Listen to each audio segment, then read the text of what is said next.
Good evening, AAHOA and CHNLA members and California hoteliers. My name is Bijal Patel, and I have the distinguished honor of being your CHNLA chairman this year, as well as an AAHOA lifetime member and an ambassador in the North Pacific region. It's no secret that in the last 7 months, we as an industry, especially here in California, have faced unprecedented difficult times. From a pandemic to wildfires to civil unrest, we as an industry have suffered immensely. Throughout this suffering, associations like AAHOA and CHLA have stepped up to provide resources and assistance to our industry in times of need.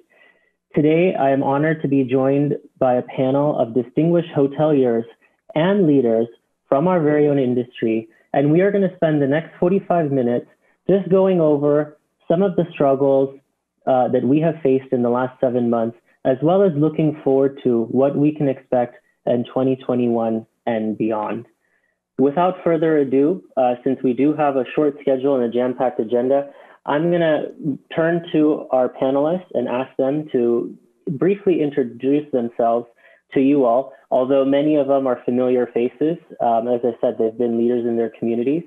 So I'd like to begin by having Tarun to introduce himself. Hi, everybody. My name is Tarun Patel. I am a hotelier, second generation hotelier based here in California. And I was the former national chair of AAHOA in 2009 and 2010. Great. Thank you so much for joining us today, Tarun. Next, we have Jyoti Sarolia. Jyoti.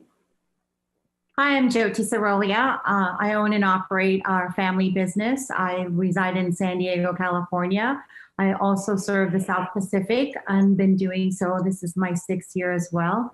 Thank you for this opportunity. Fantastic. And last but not least, we have Darshan Patel joining us today. My name is Darshan Patel. I'm the principal of DPA Attorneys at Law based here in San Diego, California, as well as the CEO of Hotel Investment Group. Fantastic. So as you can see, we have quite the experts assembled here today. And over the next 45 minutes, we have agreed to talk about 5 broad topics. And those 5 topics are labor, government and legal regulations, banking and finance, revenue, expenses, and occupancy, and finally, lessons of 2020 alongside opportunities for 2021. Now, before we get started, I do want to just check in. As I mentioned in my intro, I think the last 7 months have been completely unprecedented for all of us in the industry.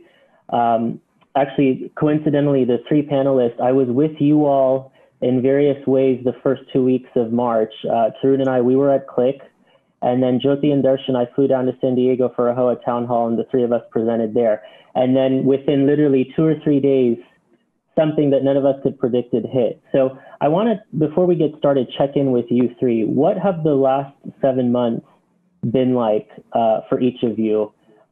Just very briefly, if you can summarize the last 7 months in a few words, what would you say? Darshan, do you want to start? Sure. The last 7 months has been just different. I think everyone had a plan for 2020, and Mike Tyson has a very famous quote to say, "Everyone has a plan until they get hit in the face." And I think COVID definitely hit everyone in the face and threw everything in the air. And I think the first couple of weeks, from March 15th onward, everyone was just trying to grasp and understand what exactly was going on and trying to see what the rest of 2020 was going to look like. And so I know that my law firm had a lot of calls just for people trying to figure out what their liability was going to be from all standpoints. And so I think now we've got a hold of it. And I think right around May or June, people really started to understand what they were going to need to do for the rest of the year. And so now everyone's trying to see what they can do going into 2021. Fantastic. Jyoti, any comments on the last 7 months? Well, I echo Darshan's experience as mine, but I kind of want to sell a story here.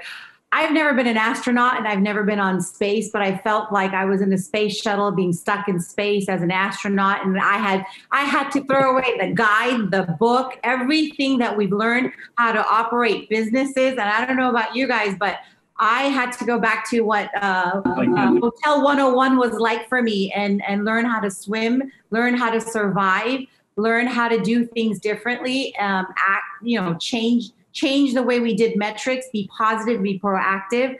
I think that got us through the last 7 months. And then I guess we'll continue the other things that we specifically have done to be successful as we can be. But it literally there was no rule book for what was to come and what we were able to experience. But many of us, with the support of each other, did well. Good points. Tarun, any comments on the last 7 months? Yeah, sure. First, I want to thank AAHOA and CHLA for having me here and having me share some of my thoughts. My emotions range from a couple of points. My first emotion was frustration. I've been traveling for the most part for the last 20 years, and it was very difficult to just be home. I first didn't believe what was happening. I thought it was real, but I didn't believe it was happening to me and what was happening with that. That translated to a little bit of sadness. I was really disappointed to see what was happening, all the loss of life, all the different things that were happening, how people were being impacted, how businesses were being impacted because of this. Some people were losing their savings. To now, I'm somewhat grateful to optimistic, and I'll tell you why that's the case. There's a silver lining in all this. Because of this, I had to stay home. I got to spend more time with my family. I got to spend more time with my 2 daughters. That gave me some level of satisfaction that I was there for them the last 6 or 7 months, where I was traveling for the last 20 years before that. And I'm somewhat optimistic as to see what the future holds here. Cautiously optimistic. Hopefully, we're at the bottom of this, and we're going to start tailing and going forward, and get to some level of normalcy moving forward.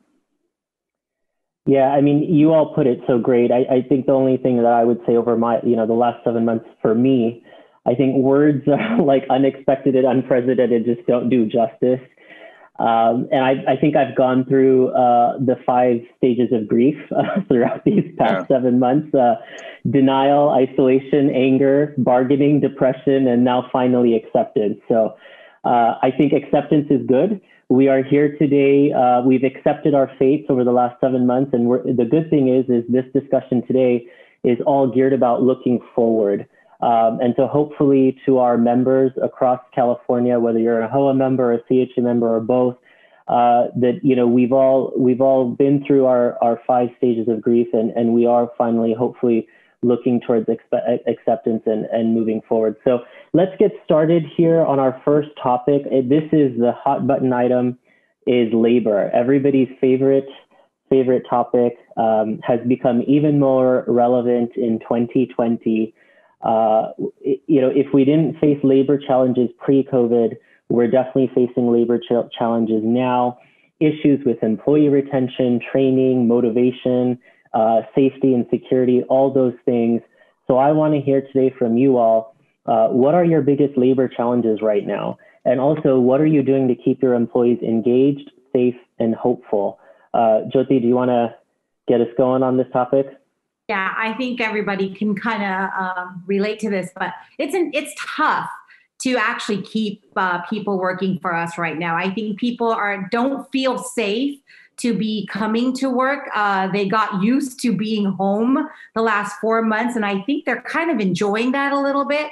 So getting someone to actually work at your hotel has been a challenge for us. We've had incredible managers that came to the plate and had to cover a lot of the shifts as people took the high road to let's not work for a while till we get a vaccine. And we really invested in them, and we were really blessed to have them lead in that way. So now we're good.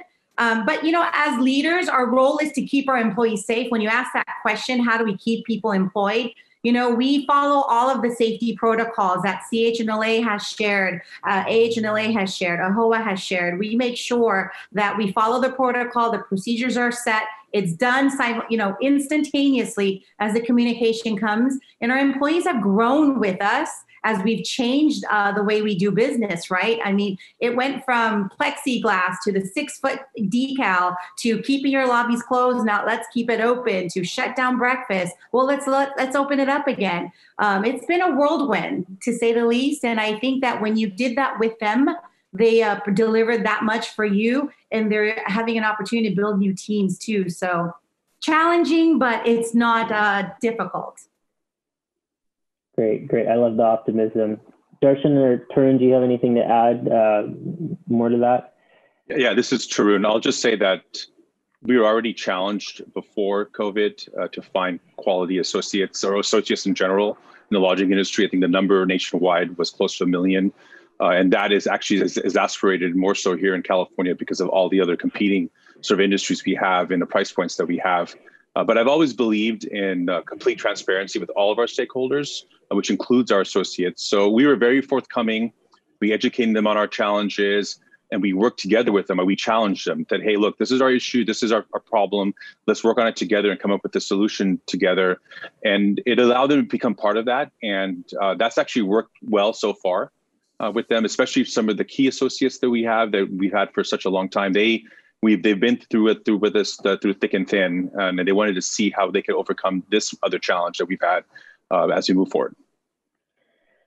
Yeah, I think an area that we overlook a lot is buy-in. You know, our associates, they are the face of our companies, they're the face of our hotels.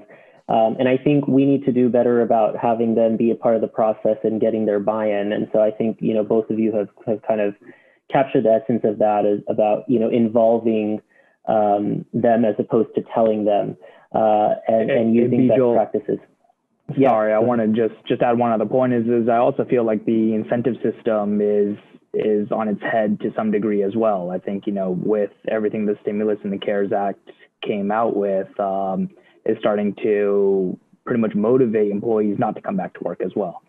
I've heard from a lot of employers as well as ourselves here, where there are a lot of employees that want to stay on unemployment because they're making more money on unemployment than they would be if they were actually working. And so I think that's creating an incentive for employees not to come back to work, which at the end of the day will end up hurting the entire economy. You know, Bijal, I want to add to that. You know, the first 30 days, we actually had a premium. We paid people 25% more than their normal salary just to make sure that they would not, you know, consider going on unemployment, because it was very tempting to do so. We were able to retain almost 85% of our staff because of that. Obviously, when you looked at it long term, it didn't seem like it was going to be a financial thing to be able to do throughout the year. But with the introduction of the PPP, we're able to continue to do that as well. So it's a great point, Darshan. Fantastic point. Well, this takes us to our next topic, actually. So wonderful transition here. But let's talk about government and legal regulation. So COVID has certainly demonstrated how federal, state, and local governments impact our business. Sometimes in good ways, such as loans and financial incentives, but sometimes in other less helpful ways, as we have seen here in California with slow or burdensome reopening guidelines, right? So Darshan, kind of you have a unique perspective because you not only have the hotelier perspective, but you have the legal perspective as well. Can you tell us what you see as the biggest challenge for the hotel industry right now, especially on the legal front, with kind of our state or local governments in terms of, you know, COVID-19 and liability and all that kind of thing? Curious on your perspective on this. Sure. You know, I think there's a lot of liability and a lot of shrinking margins that can come from COVID, whether it's, you know, a lot of the counties are now realizing the power that they have. I think before then it was really in the power of the cities to control a lot of the regulations, but I think the counties are now waking up to understand the true power that they have because health regulations are in their purview. And so depending on which county you're in here in California, a lot of counties have been a lot more aggressive when it comes to their protocols when it comes as it pertains to COVID and when you're able to open, your occupancy that you're able to have for your hotel itself. And then, you know, there's a lot of regulation that hasn't come out yet. You know, when it comes to government legislation, they're usually a decade and a couple of decades even behind. When it comes to the internet itself, we're still seeing new regulation coming out. Seeing as COVID has been something that's just come out right away and everyone is still trying to catch up to figure out how to solve this pandemic. I think we're going to get a lot of regulation when it comes to cleaning protocols, OSHA regulations, insurance standards, and the like. And I think all of those things are going to make it harder for the average hotelier or even larger hoteliers to maintain a profit during this time. Yeah, I think those are good points, and it kind of echoes what we did at CHLA in the very beginning. You know, we were very quick to roll out. You know, we kind of noticed that okay, we have 58 counties. The county health directors have been empowered to suddenly start making decisions, and so we quickly recognized that you know we needed to have a cohesive set of guidelines and standards that we as an industry could adopt. Otherwise, as we've seen before, we could suddenly have 58 different reopening guidelines.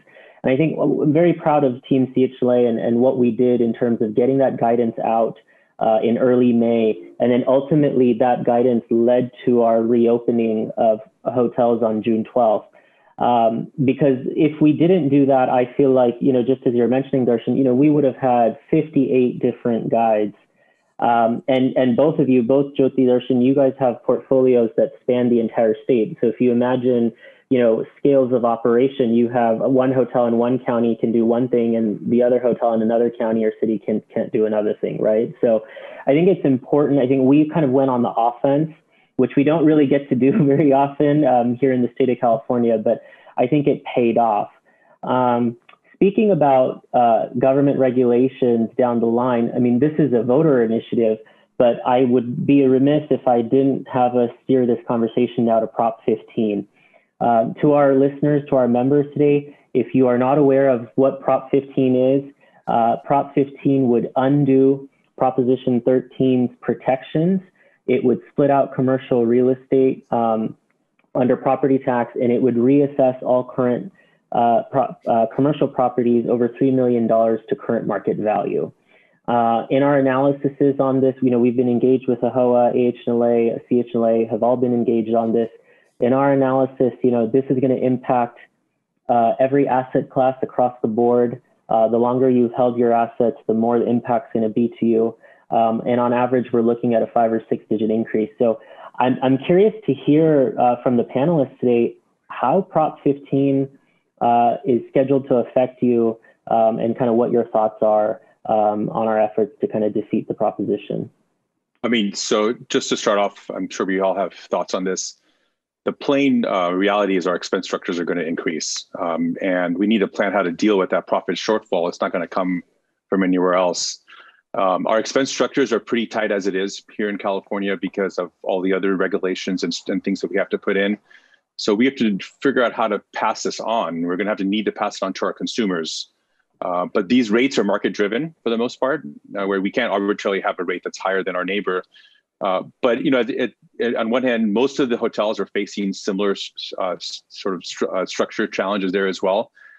So they will end up feeling the same pressure. So they will inherently, we all have to raise our rates.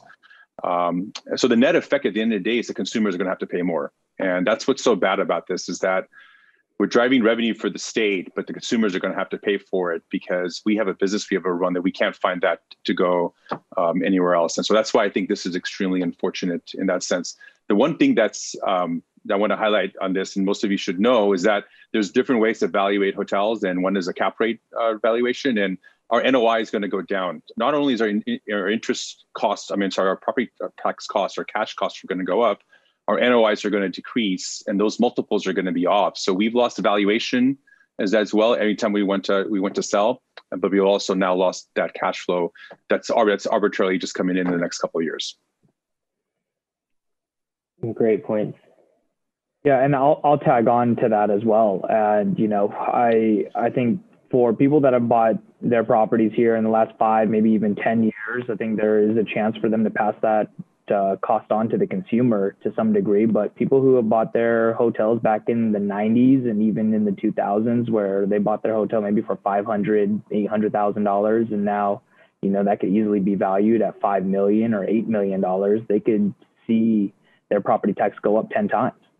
And for those people, it's just not feasible. And for those people, I've had calls, you know, throughout the last 3 months of people trying to figure out how they can deal with the situation. And what they're starting to come up with is, we need to sell our property now, you know. And I think we've been seeing over the last number of years, and probably even more so this year, is there's just an outflux of individuals, and especially hoteliers, out of the state of California, and they're moving elsewhere because it's becoming harder and harder to do business here in California. And here's another reason why. So Bijou, here's where it means to me a little bit different, but I agree with both Darshan and Tarun on the valuation of our properties. My family's been in the business since 1952. I don't think we've bought an asset since 2005. We use the CHNLA calculator and determine what the loss would be overall to our NOI. So it's a big significant change.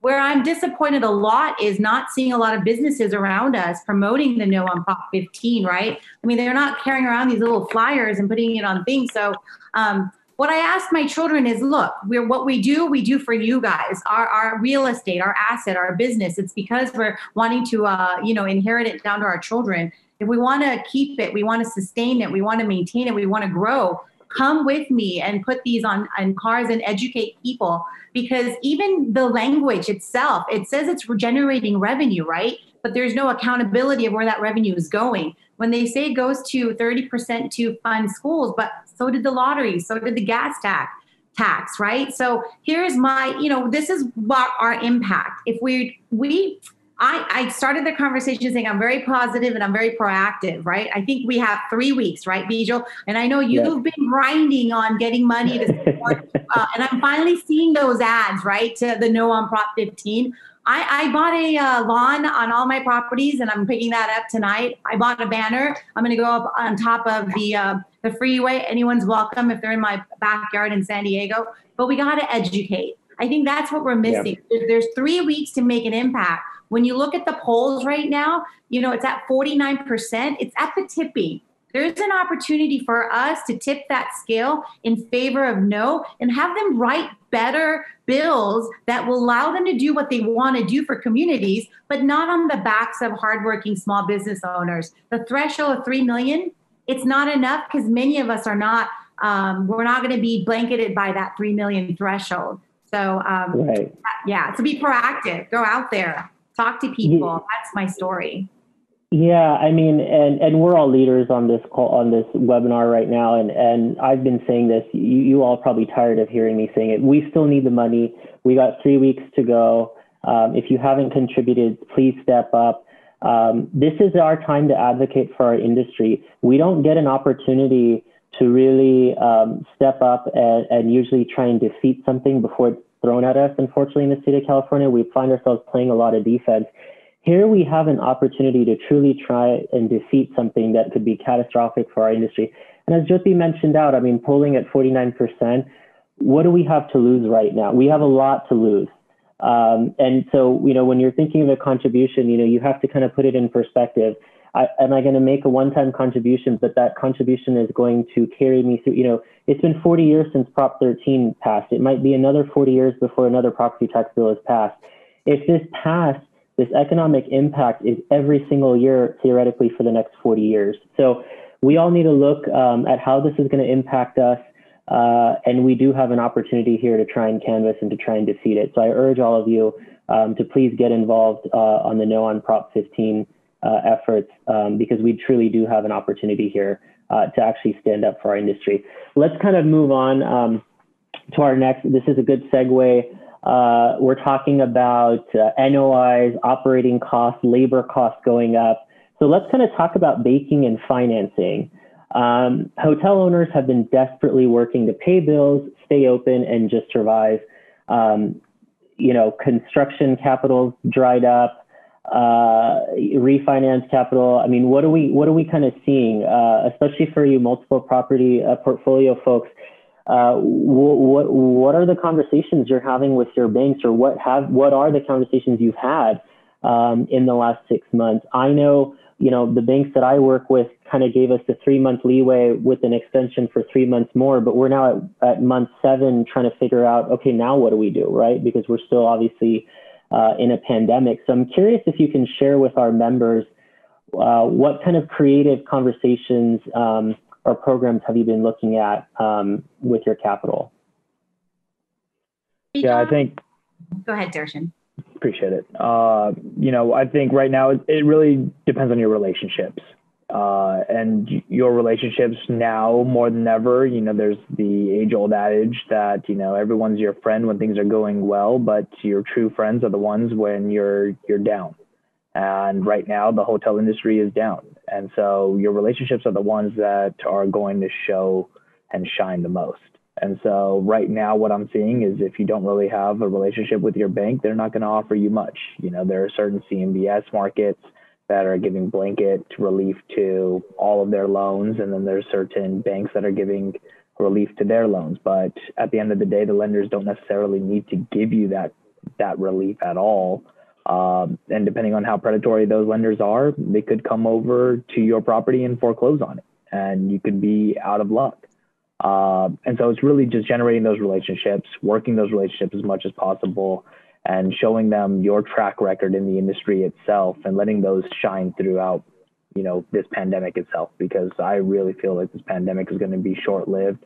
I feel that, you know, by next year, we should be right back to at least 2019 levels. We don't know when next year, but so long as you can maintain those relationships with your lenders, I think you'll be okay. Darshan, I like your optimism about returning to 2019 numbers next year. Fingers crossed.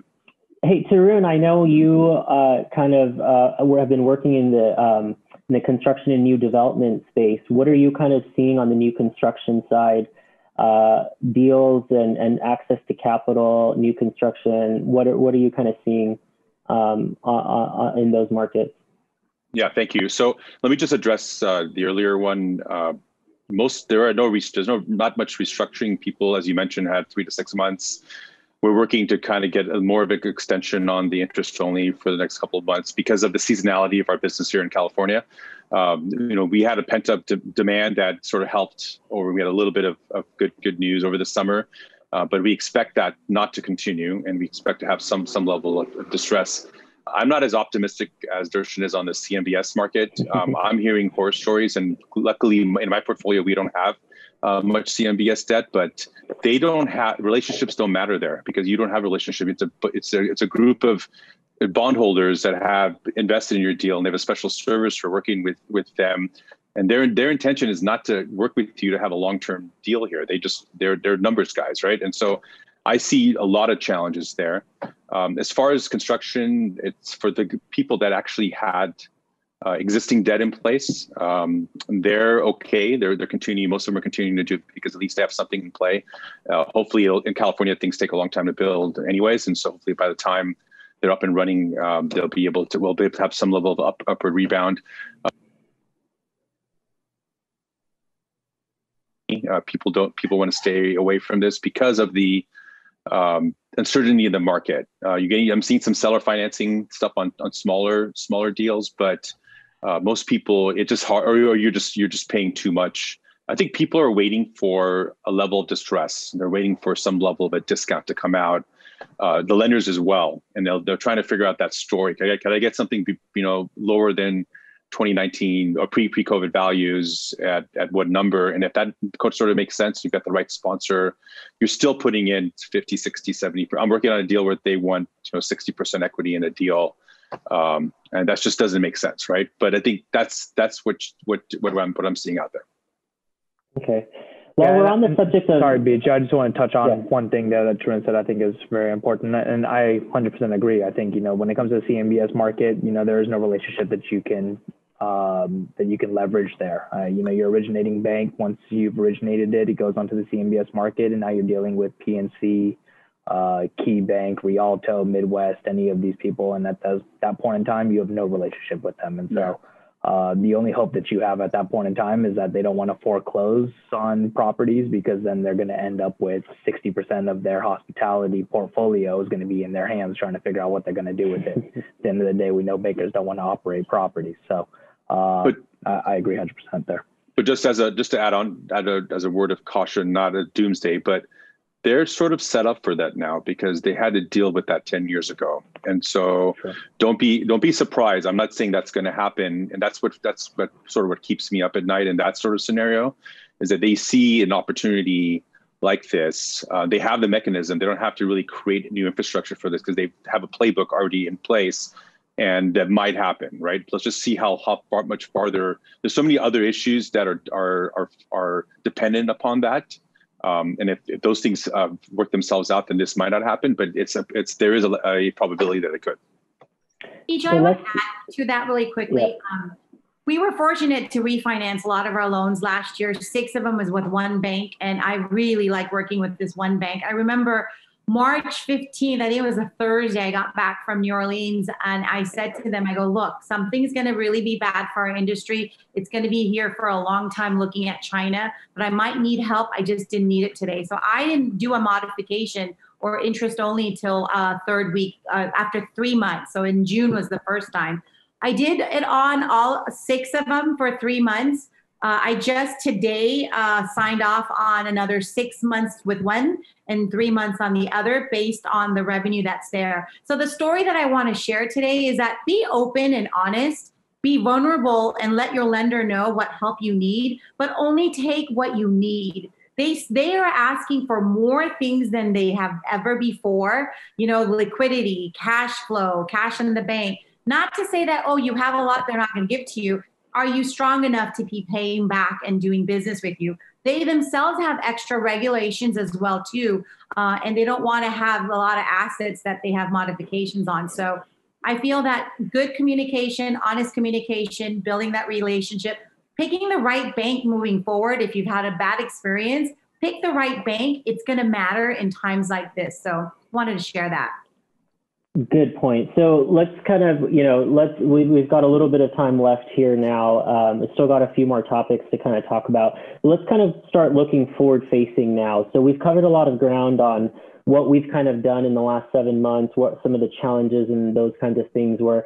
But as the pandemic has now, you know, when we went into this, we thought 3 months, now we're at 6 months, and now we're thinking, okay, it may be even a year before we get the vaccine and things start going back to normal. So how have you all adapted your businesses? So, you know, in the early part of the pandemic, we were restricted to essential travel only. June 12th, we were allowed to rent to leisure and tourism. Meetings are still not allowed as of now. So corporate business travel is effectively at a standstill. What are you doing to fill your hotel rooms right now? And what's your long-term strategy as we approach 2021, you know, quarter 1, quarter 2 of 2021? We certainly at CHLA are working on meeting guidance and trying to get meetings opened up. But in the meantime, what is an owner operator supposed to do right now? And where are the good sources of demand generators that you guys see in the next 6 months that we could potentially go out to?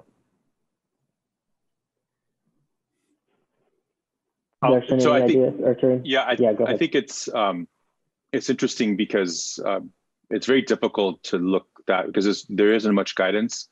We're looking at just getting business wherever we can, right? So as people come through, we're happy with that. But from a guidance perspective, moving forward, we're looking at a Q3 number for next year when things will be open again, and that's feedback that we did. We looked at what some of the tech companies are advising as far as when they're going to have people come back to work.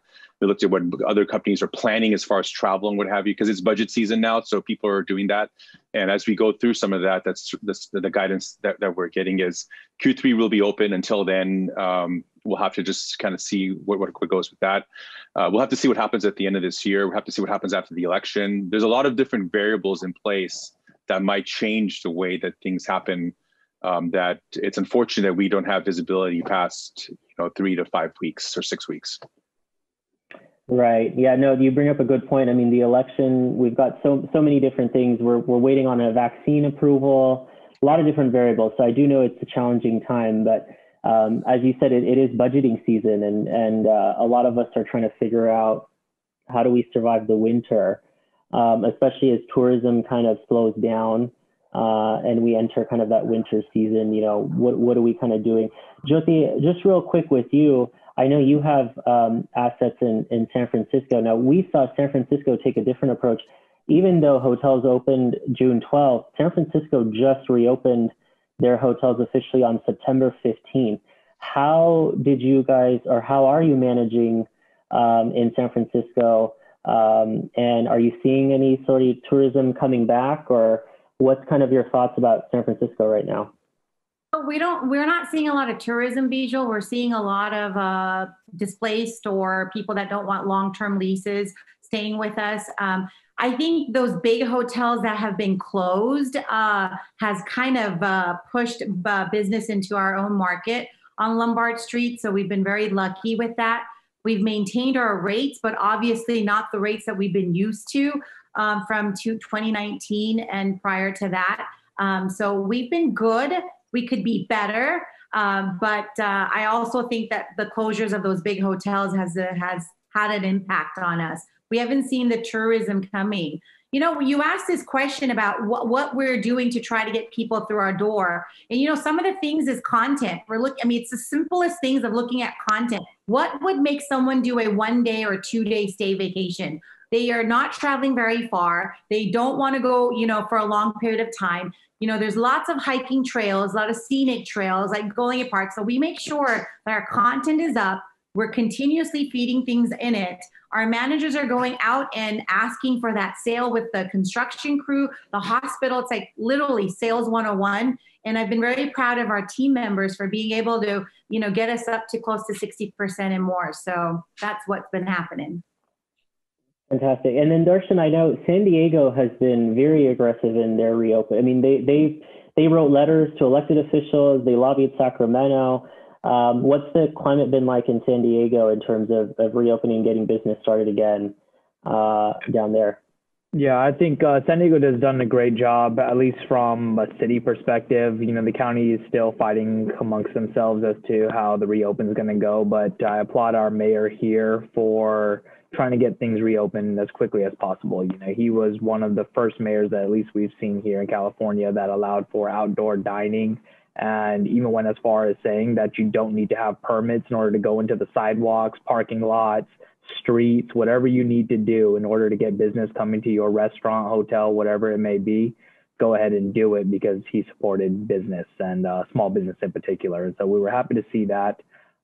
We felt there was a lot of pent-up demand for people from Arizona, Nevada, and some of our surrounding states as well that wanted to travel to California, and even within California as well. And so I think everyone was looking for that outlet. And so here in San Diego, we felt like it was a race between us and Vegas as to who was going to open first. And it looked like Vegas technically opened first, but we're starting to see a lot more travel here in San Diego ever since Memorial Day. And so the leisure market seems to be quite strong, even through the weekdays, especially with people that are doing virtual school now as well. Well, I'd much rather come to San Diego over Vegas. Glad to hear it. Glad to hear it. If you'll have me next time, I definitely Please. come down. So we're coming up to wrap up our 45 minutes here. So I'll just ask you all to just share some parting thoughts. It's kind of a two-part comment or question. The first part would be, what was the biggest lesson you learned during COVID and 2020? And then what is the thing you are most looking forward to as far as opportunities for the industry goes in 2021? And Josie, I'll start with you. So the biggest lesson that I've learned is that I have the right people working for our organization. I've learned to grow with them and adapt to new changes. The second part is our industry is resilient. I know people say that, but I truly, truly lived through it. AAHOA, CHNLA, AHNLA, IFA, CHOC, all the associations that I'm a part of, you know, we were united as one. I mean, that's incredible to come together, to help each other, placate on everyone's strength and be in front of our members and telling them everything is going to be okay. And we did our best. We did our best to hold their hand. That's definitely something I'm taking back. Tarun mentioned it at the beginning. I traveled quite a bit, and some of you know that. But I have enjoyed being home, getting to know my children more, being with my community and my friends, and just a lot, like the things that I wanted to do at home that I never got to, I got to do that. And my team members made me stay home so we all can be safe. So that was a lesson. What do I look forward to, Bijal? You know, I look forward to, I think we need to think about breakfast and our offerings at mid-scale market. So I'm hoping there's some changes in that market. I also look for a contactless check-in process, hopefully alleviating some of our labor costs. I hope that brands work with their owners and try to create the best way of experiencing a check-in at a hotel and your whole life experience when you're in a hotel. So, you travel quite a bit and you love your Marriott app, and, just checking in and out has been effortlessly. I just wish all the other brands follow suit. So I'll be willing to celebrate that, but I want the numbers to come back, but patient. Great. Tarun? I'm going to probably echo some of the things that Jyoti mentioned. I am extremely proud of the way that our industry reacted. We were very well prepared because we've had to deal with this before. And I think that everyone came together, the brands came together, the associations came together in a united front to talk to the relevant people about what our challenges are and how we are so critical to the U.S. economy. I thought that was to me was a very powerful thing to have. I also recognize, and this is feedback from my GMs, that for the most part, people really appreciate the fact that they could travel. When before we would see guests and they would find different things that they were not happy about because they were just so stressed out in the rest of their lives. But I think being cooped up for so long, people were really appreciative of whatever they had, whatever we were going to offer them.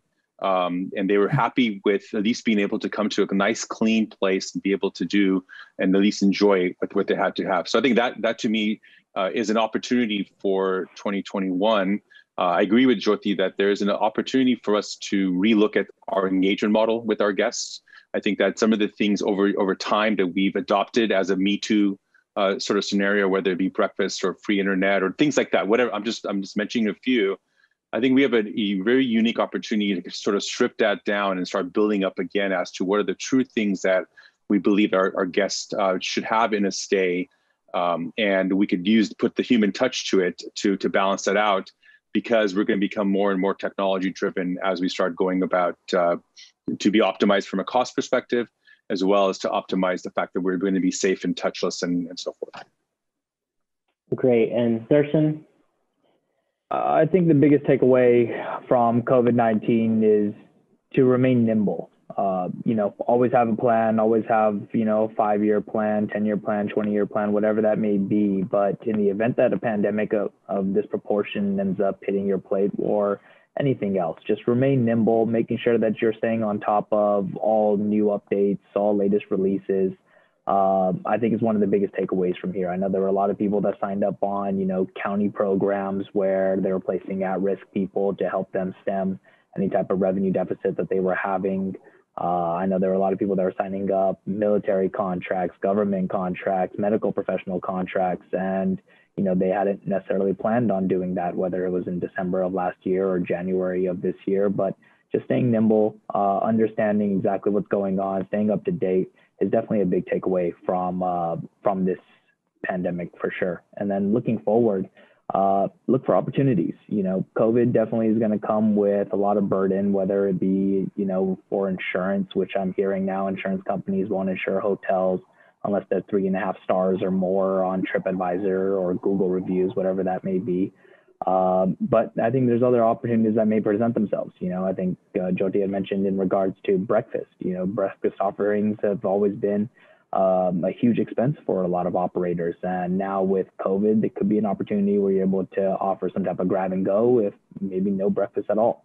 We're expecting probably for checkout guests, there's going to be a lot more sanitization procedures that are going to come down the line here, which will increase housekeeping costs. But maybe for stayover guests, there's going to be a lot less that you're going to have to offer when it comes to cleaning protocols as well. And so, back to my original point, which is staying nimble. I think while you're looking for opportunities, just keep on top of all of the new regulations that are coming out and just find your pockets where, there are going to be areas where you're going to be spending more, but I feel like there are going to also be areas where you're going to be able to save as well.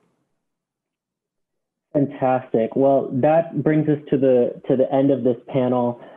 Thank you to the three of you. As I said in my introduction, not only are you hoteliers, but you are also leaders in the community.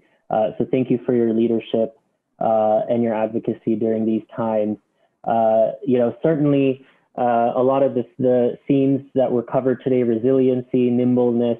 Another thing that I want to throw out, especially to this group, is hospitality is what our roots are. And when things become difficult or we experience something like the pandemic, we need to remember our long roots in hospitality. I'm a third generation hotelier. My family's been in the business for 44 years. We celebrated 44 years last month. We've been through it all. We've been through wars. We've been through recessions. We've been through natural disasters. So don't lose hope. As Jyoti and the other panelists have mentioned out, we are a resilient bunch. And please take advantage of associations like AAHOA and CHLA. A lot of us leaders volunteer our time and countless hours to advocate for our industry, to be there in times of need. And so I really want to salute all of our listeners today who have taken the time to be here and get a little bit of education and take advantage of the resources that organizations like AAHOA and CHLA provide. On that kind of same note, we at both CHLA and AAHOA would not be able to do what we do without the vendor partners who also advocate and believe in our industry. And two of those member partners that are especially important of ours today is Chase Payment Tech, as well as Redline Hotels, RLH Corporation. So thank you, Chase Payment Tech and RLH, for all that you do. Your support allows us at both CHLA and AAHOA to continue to advocate for our members and fight for our industry on a day-to-day basis. So again, panelists, thank you so much for your time. And thank you to Chase Payment Tech and RLH for your support and sponsorship. Thank you, Bijal. Thank you, Bijal. And for those of you who don't know, Bijal's in England right now. I think it's almost 2 a.m. his time. And so we really appreciate him. Always a servant to his community as well as the hotel industry at large. You're here. Thank you. Thank you. So without further ado, we're going to move on to our next session. And it's my pleasure, extreme pleasure, to introduce the next speaker, who is one of the most trusted leaders in our industry, the most relentless leader. This individual has spent countless hours advocating for our industry. He's given CHLA almost 22 years of service, and that is our very own Lynn Moorfield, who is president and CEO of CHLA. Lynn and I have been probably in communication 24/7 over the last 7 months. He's probably talked to me way more than he anticipated at the beginning of my chairmanship, but honestly, I can tell you, he really cares about our industry. He cares about AAHOA and he cares about CHLA. And we are so lucky to have him leading our, not only CHLA, but to also be an AAHOA lifetime member, as well as participating on the AAHOA Government and Legal Relations Committee. So without further ado, Lynn, the microphone is yours. Thank you, Bijal. I don't think my mom could have given a better introduction, so I truly appreciate that.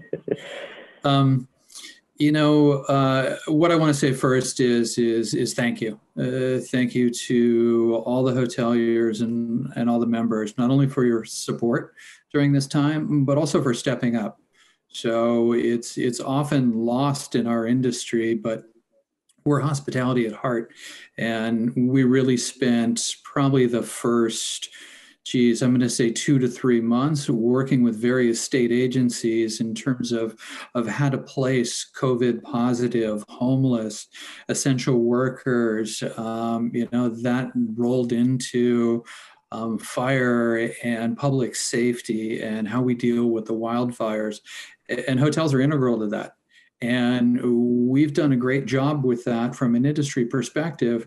And that has gone a very long way in terms of our relationship with the state. So, I mean, this started with, I don't know if anyone will remember this, but there was a cruise ship that came through Oakland. And we were helping with trying to find hotel rooms for them, and how we did this in the middle of a pandemic and what we did. And, you know, a lot of people probably on this have stepped up and volunteered for those programs. And, you know, there are opportunities as well. There wasn't a lot of other business out there, so it worked out great for the industry. So thank you. You know, the last panel pretty much covered a lot of the industry perspective, but I kind of want to give you a perspective from the association side.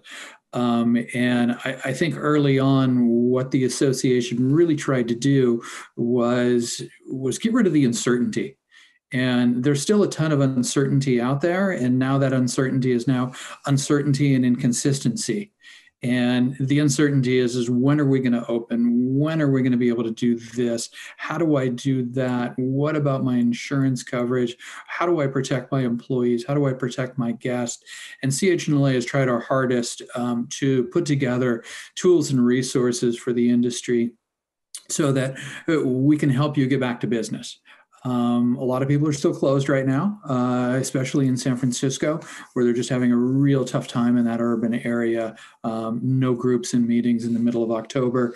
RevPAR, I just saw the STR numbers for this last week, down 85.7%. So that gives you something to think about. So we put together certification plan. We put together guidance. We were proactive on our guidance. We pushed that to the state.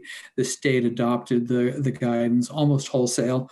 Some of the bullets that we have in our guidance are repeated word for word in the state guidance. And so we got a lot of credit from that for the state, and that we were honest brokers and trying to do the right thing. And that it keeps manifesting itself in different ways. And so now we have a hotel plan. Everyone has to have a work site specific plan.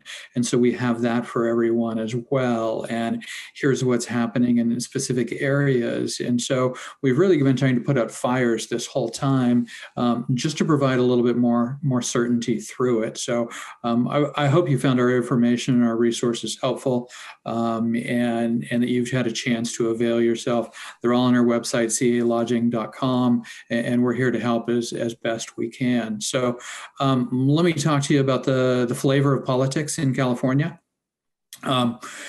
In California, it's been said that you have to want it to have a business in California, and that's never been more true than right now. We're saddled with cost, exposures to insurance risks. Our guests are not able to come back. We're not able to hold meetings, et cetera, et cetera. So it's really, it's weird this year. So I don't want to use the word unprecedented, but in all my years at CHNLA, we work with the legislature, and then the governor's office was something that we also worked with, but not in terms of an operations perspective. And over the last 7 months, I have talked to more government agencies and economic development in the governor's office than I have in the past 5 years. And I can't overstate that. Now really is the time where we are interfacing with them, and they're looking for our information, and they're looking for our guidance as much as we're looking for their guidance. So it goes on back and forth and looks at, they don't know how to run hotels. And so they're trying to do public safety on their side. And that public safety, they have to get into our hotel operations a little bit. And so that's where we come in. And I guess I'll just ask a rhetorical question here. No one can answer me, but who knew the name of their county public health official before this started? I don't think anyone did. Now the counties really, as was said earlier, the counties really have the power now, and public health officials aren't used to any negotiations. So when they say, hey, we've got an issue here and it's a public health crisis, we want to shut everything down. That's their natural reaction, and that's what they're trying to do. But now we have economics, and we have other unintended consequences. We've got domestic abuse, substance abuse. We've got huge unemployment in our industry, 113,000 people unemployed in California hotel industry right now, and likely more coming. I think it's going to get worse before it gets better at this point. So, we're dealing with the governor's office a lot. We're dealing with economic development a lot. We're dealing with public health a lot. Office of Emergency Services goes in a little bit, and so does Human and Health Services. The one agency of the government, or the one branch that we haven't dealt with this year that I always deal with, is legislative branch. They were in session, they were out of session. They had a couple COVID scares, and then they came back. We dealt with probably 2-3 bills. The governor vetoed the recall and retention bill, which was a huge win for the industry. But otherwise, the legislature's kind of been on the outside in terms of what's going on, in terms of regulations, in terms of any kind of ability to affect change, which is completely new in Sacramento. So that's been something that's been just really odd this year. And it's odd not only for me, every other business association and business community. It's a new way to doing business. So we have to be nimble. We have to change a bit as we move forward. So I would be remiss if I didn't talk about Prop 15. Prop 15, as Bijal stated and the panelists before, it's split roll. This is going to raise your property taxes. And I really think this is a big issue for AAHOA members, just due to the way the family assets are held. They're usually longer held assets, and that's going to have a bigger impact on you. So, it's incumbent upon you to participate in this financially. And, it's an expensive deal. This is about a $70 million battle on both sides. I will tell you that every consultant for propositions comes to me and says, this ballot initiative is going to be the most important ballot initiative in the next 10 years. And they're all wrong. This one, however, I think there's something to be said for that. This one is the Teachers Association, who is the main backing of this. And as Jyoti said, only 30% of the funds from this are guaranteed for education. So you've got 70% going out into the ether of the general fund, which is never a good way to govern in California. They will spend that in a heartbeat. This has been going on with the teachers and with labor groups and business. This dance has been going on significantly for the past 5 years. Are you going to do a ballot initiative? Are we going to do a ballot initiative? Are we going to do legislation? How are we going to do this? Everyone knew that this was going to be, a $50-100 million effort. So no one really wanted to pull the trigger. This year they pulled the trigger, and it's winnable. We're at 49%. The polling just came out. The latest polling is 2 percentage points better than it was previously. So it's going in the right direction. So we're able to move the meter on it.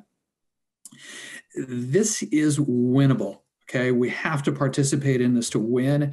It takes money to win ballot measures. And if we don't participate, we're our own worst enemy on this. So I'm going to tell everyone, please try and participate in this financially. I know we have COVID-19. We don't have any business right now. COVID-19 is for right now.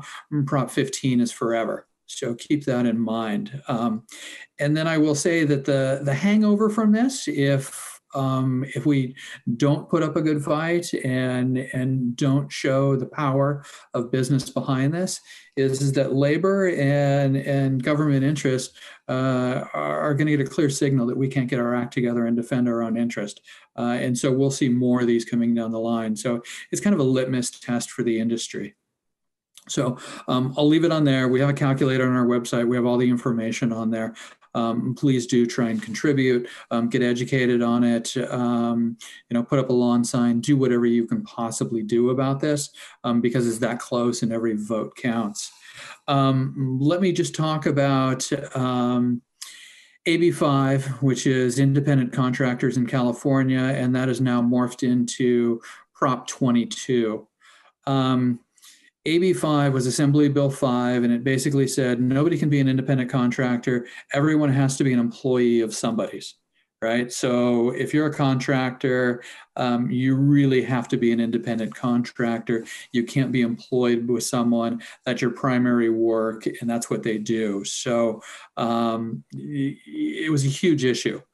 The reality of that is it hurt all the little people that were unintended consequences, and not the people that were targeted at, which were Uber and Lyft and the transportation companies, the gig economy. The people that hurt were musicians, sporting coaches, high school coaches, and a few other folks like that that make their life as independent contractors and have for decades doing that. Prop 22 has $170 million behind it. I don't think they've spent all that, but there is a lot of money behind that. And Uber and Lyft look like they're going to win that. But it remains to be seen. That's why we hold elections. So we'll see. I'm not going to give you a prognosis on that at all. But the next thing that we're fighting is meetings. So I'll close and say that meetings are the one thing that we're really having trouble with the governor's office and with public health as well. The issue is they see these as restaurants with everybody coming from different locations. So they see meetings as being super spreader events. And they don't really like that. So our job as the industry is to educate them how well we can do this, how safely we can do this, and that we've already done this and that we're doing this in other areas. California is the last state not to allow any type of meetings. Everybody pretty much allows some type of meetings. California is the only state in the nation that doesn't allow this.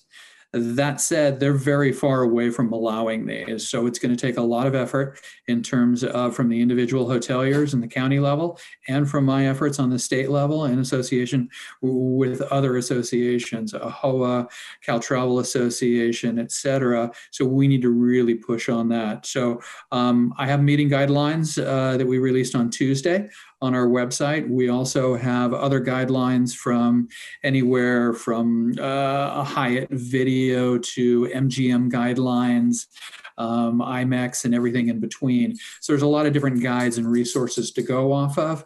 And then next week, we're going to try and put out an economic impact report so we can put an exclamation point on it. But I'm going to be asking you all for help on meetings and to help us get those open. Whether you have meeting facilities in your property or not, this is definitely something that we can all get behind. It's going to be a cold, dark winter without meetings in the hotel industry, so we need to open these now in the next month or so. So please, I just continue to ask for your support. Thank you for your support, and I'm going to ask you for more support along the way. And I sincerely appreciate the partnership with AAHOA that we have and our ability to work together and across the associations. It's been absolutely wonderful in California, and I expect that to continue into the future. Thank you.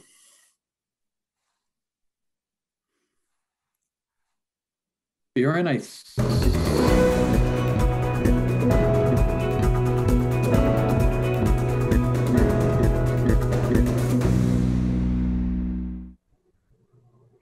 Good afternoon.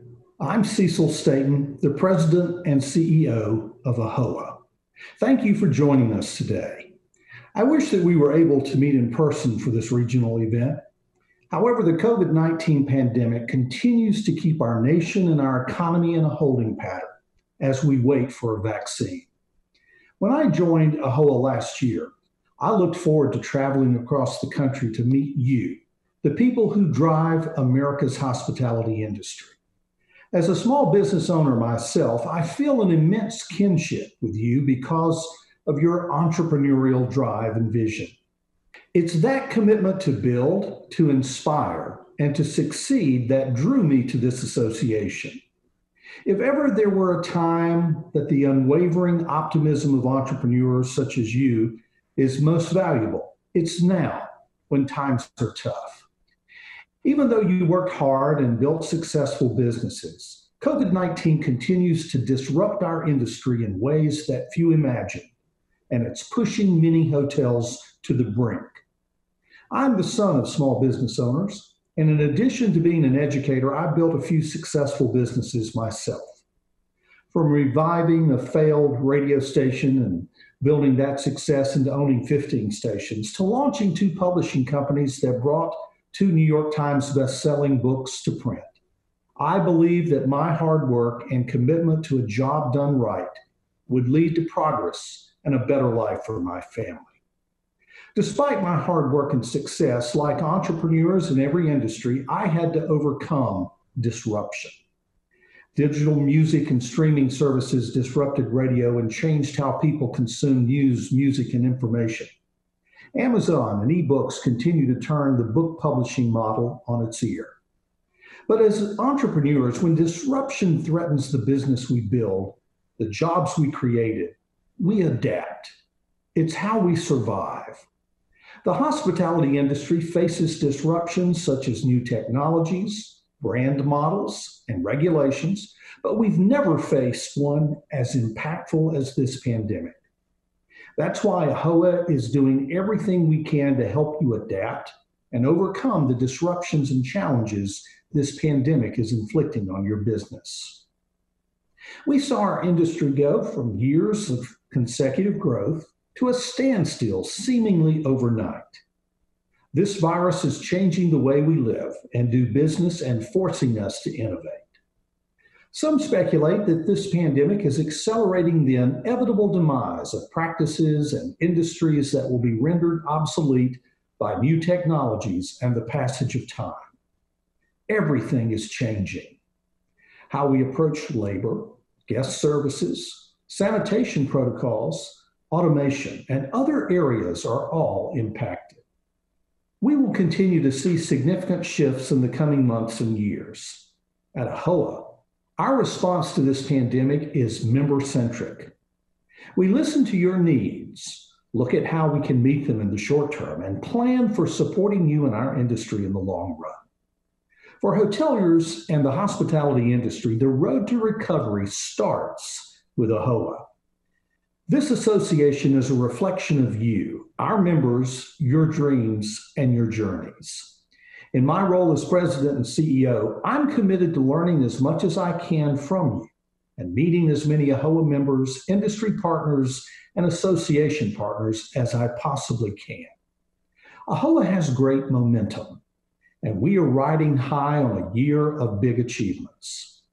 Like you, our dynamism and ambition allowed us to adapt and pivot our resources during this crisis to look forward, to give you the resources you need to get through this pandemic. I'm excited to explore the multitude of ways that AAHOA can and will help hoteliers adapt to disruption. From advocacy and education to exclusive virtual events such as this, we are continually reimagining how we can deliver for you. I want you to be clear. My goal for AAHOA is to become the most respected entity in the hospitality world, respected for its leadership and its service to members, and respected as the foremost resource and advocate for America's hoteliers. As we progress through our fourth decade, AAHOA will become nothing less than that. As an association, we are prepared for where the road ahead may lead us, no matter what disruptions occur along the way. In 2021, we're going to be dealing with many of this year's challenges. That's why our goal is that every day you run your business, you have the confidence that AAHOA is by your side, providing the resources that you need to succeed. AAHOA is in a strong financial position because of our careful spending and the ever-increasing value we deliver to our investors. Like you, our members, our association is striving to make the most efficient use of all of our resources in an effort to continually fulfill our mission. We will continue to make wise choices for our association and for you, our members, and we know that we'll all survive this crisis together. AAHOA's leadership continues to advocate for you with lawmakers, brands, and OTAs. Our industry-leading education is focused on the issues that matter most to you. It helps you stay on top of the best ways to respond to this pandemic and protect your employees, your guests, and your business. Together, we will survive COVID and other disrupting forces to be even stronger in the years ahead. You are the heart and soul of our industry. As challenging as the crisis is, you endure, and you do so with resiliency and grace. I'm proud to be a part of this association, and I'm humbled to work with such accomplished entrepreneurs as you. I'm also fortunate to work with a great team in Atlanta and in Washington, D.C., as well as our next speakers. Please join me in welcoming your 2020-2021 AAHOA officers. Chairman Biren Patel, Vice Chair Vinay Patel, Treasurer Neil Patel, and Secretary Bharat Patel.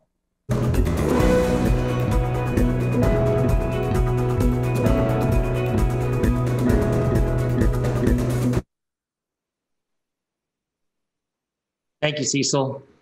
As Cecil mentioned, I'm Biren Patel, AAHOA Chairman. Thank you for joining us today for the North Pacific, South Pacific, and Greater Los Angeles Area Regional. Our team has worked hard to bring you this outstanding virtual conference and trade show. Based on the feedback we had been given about the 2020 AAHOA Virtual Convention and Trade Show, we are proud to present you with a new and improved interface that enhances your experience. It enables you to connect with our vendor partners and each other clearly, directly, and easily. I was looking forward to meeting everyone in person as your chairman this year. However, the fact that we are meeting virtually is yet another reminder that we are far from business as usual. As an owner of both branded and independent properties, I understand and share your frustrations and concerns about our industry. The recovery forecasts from STR, CBRE, and others keep shifting further down the road as our nation struggles to fight this pandemic. Our recovery as an industry will begin when people start increasing their travel. Although the recovery timeline is uncertain, AAHOA is working hard to help you during these challenging times. Today, you're going to hear from our AAHOA officers about our efforts to help you navigate through the road to the recovery and to come out on the other side of this crisis. We've refocused our advocacy and education efforts and priorities to address the multitude of new challenges facing owners, such as the liquidity crisis, accessing government relief programs such as PPP, seeking relief from brands and OTAs, which is very passionate for our membership, and protecting guests and employees. I know there are many things that are impacting our businesses right now that have us concerned.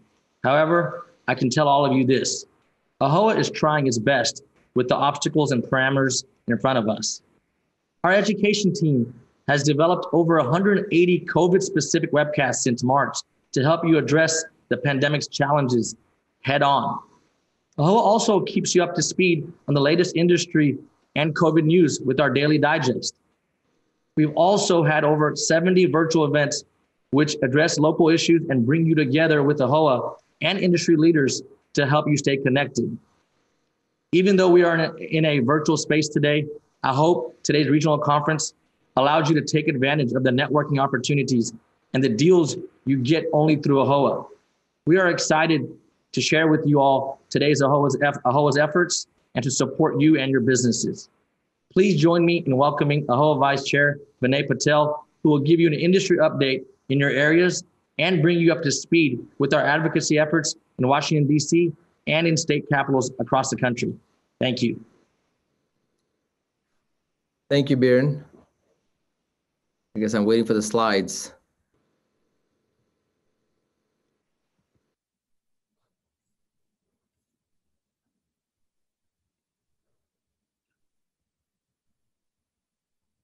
One more, next slide, sorry. All righty. So, I was preparing for this, the data of today, and I had a webinar yesterday as well. I got to give credit to California. You guys are not as bad as the rest of the country here. So I guess you lead the way in many different ways here. So, I've got on the screen right now, you look at the year-to-date data from January till September for this year. Overall, again, I know everything's relative, but when you look at the rest of the country, you guys are not doing as bad. Especially some of the metropolitan markets, you've got some really good, healthy overall occupants. You look at Anaheim at 40%, Bakersfield at 52%, San Jose at 49%, Sacramento with some of the smaller markets still having reasonably decent occupancy. And one of the biggest things that is amazing about California is the rates. I mean, you look at the ADR at 130 to 128. Those are regular rates probably the rest of the country here. So I got to give you guys credit in terms of how resilient the market has been. So I guess what we'll do is go to the different cities within California and kind of give an update as to different market segments in all those various markets there. Next slide, please.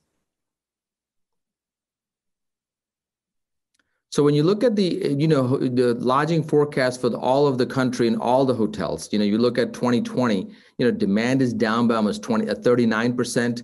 Occupancy is forecast to be at 39% by year end of 2020. And, RevPAR is going to be down by 52% when you look at the overall market. And the biggest thing, if you look at this particular slide, is that, that doesn't come back until 2024. So we've got 4 more years to get back to the numbers we were seeing last year. So we've got some long road ahead of us in terms of the U.S. lodging market overall when you look at the long-term picture here. Next slide, please. Now, when you go specifically to California markets, when you look at San Francisco as a whole, all the hotels in San Francisco, if occupancy by the end of this year, we're projecting to be at 30%, RevPAR is going to be down by 70%. And then, you look at where you're going to be back to the 81% occupancy, which you were seeing in 2019. You're looking at 2024. Again, similar numbers when you look at the overall U.S. market in terms of occupancy strength. By the time it's 2024 is when we'll see 81% occupancy back to 2019 numbers. Next slide, please. Now we're going to break it down to mid-price hotels and economy hotels. And so if you look at the mid-price hotels, occupancy by the end of this year should be at 32%, and RevPAR is going to be down by 68%. And one of the things about the mid-price hotels is that compared to some of the other markets in the country here, mid-price hotels are faring pretty well. I mean, you're looking at getting back to occupancy levels to 2019 numbers by 2023, 1 year earlier than the rest of the market here. Next slide, please. Now you look at the lower price hotels in San Francisco. Again, similar trends as the rest of the country. When you look at the occupancy levels, we'll probably hit 39% by the end of this year, and the RevPAR declines up to 61%, minus 61%. And then the key thing here on this particular slide is that we won't get back to normal occupancy for the lower price hotels in San Francisco until 2024. So you've got another 4 years left to get back to that occupancy of 2019. Next slide, please. Now we'll look at the San Jose market. Look at overall all hotels in San Jose, overall faring not too bad. By the end of this year, looking at 40% occupancy, and then RevPAR decline of 59%. Again, the key takeaway here on this particular slide is the fact that our occupancy or your occupancy won't be returning to 2019 numbers until 2023 here, which is still a year ahead compared to some of the other markets that we're seeing out there. Next slide, please. Now in the San Jose market, you look at the mid-price hotels. Again, similar numbers, 42% occupancy by the end of this year, RevPAR declines of minus 58%, and still seeing a 2023 recovery year to get back to 2019 numbers. Next slide. The economy hotels, sorry, go back one, sorry. So the economy hotels, similar trend, faring a little bit better in terms of occupancy. You're looking at 46% by the end of this year with the RevPAR decline of 51%, and won't see the final recovery until 2023. Next slide. Now you're looking at San Diego market, you're looking at the end of this year, you're looking at a 42.7% occupancy forecasted by 2020. RevPAR declines of almost minus 59%. Again, similar trends when you see the rest of the country and probably parts of California, where you're not going to see back the occupancy back to normalcy until 2024. Same thing with ADR, doesn't climb back up until 2024. Next slide. Then you look at the San Diego mid-price hotels. Again, these are all common numbers where we've probably heard where you're talking about occupancy by the year end at 42%, and then you're looking at RevPAR declines of over 60%, and then occupancy does not come back for the mid-price hotels until 2023 to 80%. Next slide. You're looking at the lower economy price hotels, similar numbers. Occupancy is still not bad. And you're looking at, by the end of this year, you're looking at 59%, and the RevPAR decline of minus 35. Again, you won't get back to your normalcy until 2023 but it's still not too bad when you look at it compared to the rest of the market here. Next slide, please. LA area, you're looking at 45% year-end occupancy for 2020, minus of 59% in terms of RevPAR decline. And you won't get back, or at least the LA market is probably not sustained to get back to 80% until 2024, which is comparable to last year's numbers here. So you've got a long ride ahead in terms of occupancy. Next slide, please. LA in terms of mid-price hotels, I think they're faring a little bit better. They're gonna recover not until 2023. Occupancy for this year, we're looking at 50%, and then RevPAR declines of almost 50% end of this year. Next slide, please. The lower price hotels, I think like the rest of the country, are faring a lot better. And so especially in California, you're looking at this year, 60% occupancy by the end of this year. And then you're looking at a RevPAR decline of only 30%. I know 30% minus seems like high, but when you look at us all relative, rest of the country is probably in the range of 60, 70% in terms of RevPAR decline. And the key thing here is that the economy hotels in the LA area are inclined to be back to normalcy by 2022, which is almost 2 years earlier than the rest of the market, the rest of the country here. Next slide, please. I want to thank CBRE for providing this data here. The next data that we're going to provide here is the U.S. operating performance from year to date from January to August 2020. This is all in terms of operations and cost and everything. Next slide, please. I know this is very difficult to see, but right now when you look at the total U.S. hotel operating revenue by property type, limited service is probably doing the best in terms of the declines in operating revenue. We're looking at almost 50% decline in revenue from January of this year to August of this year compared to last year in terms of revenue decline, operating revenue decline. Next slide, please. In terms of gross operating profit, limited service is probably faring somewhat better, but we're looking at almost 71% decline in gross operating profit from last year to this year, year to date to August. Next slide, please. And you look at the gross operating profit, all segments are down, and you're looking at almost 25% in terms of gross operating profit margins decline from January of this year to August of this year compared to last year, year to date August here. Next slide, please. So, before I go on to the advocacy presentation, obviously we're all in the same boat as the rest of the country in terms of the common theme here is that we're all down. The mid-price hotels are probably faring a little bit better, and the economy hotels are probably doing a little bit more better than the mid-price hotels. But at the end of the day, all hotels across the board are in a significant pain in terms of what we're feeling. And we see that in amongst our hotels in our area in the East Coast, and even looking at some of the data on the Midwest and the Southern region, we're seeing some significant downturns in terms of occupancy. And when you look at the recovery looking ahead, we're probably thinking in the sense of being 2023, 2024, until you get back to the 2019 numbers that we've been used to in the last couple of years here. Now I'm going to switch focus to the advocacy side. The advocacy portion of the AAHOA side has been a very important component of the association.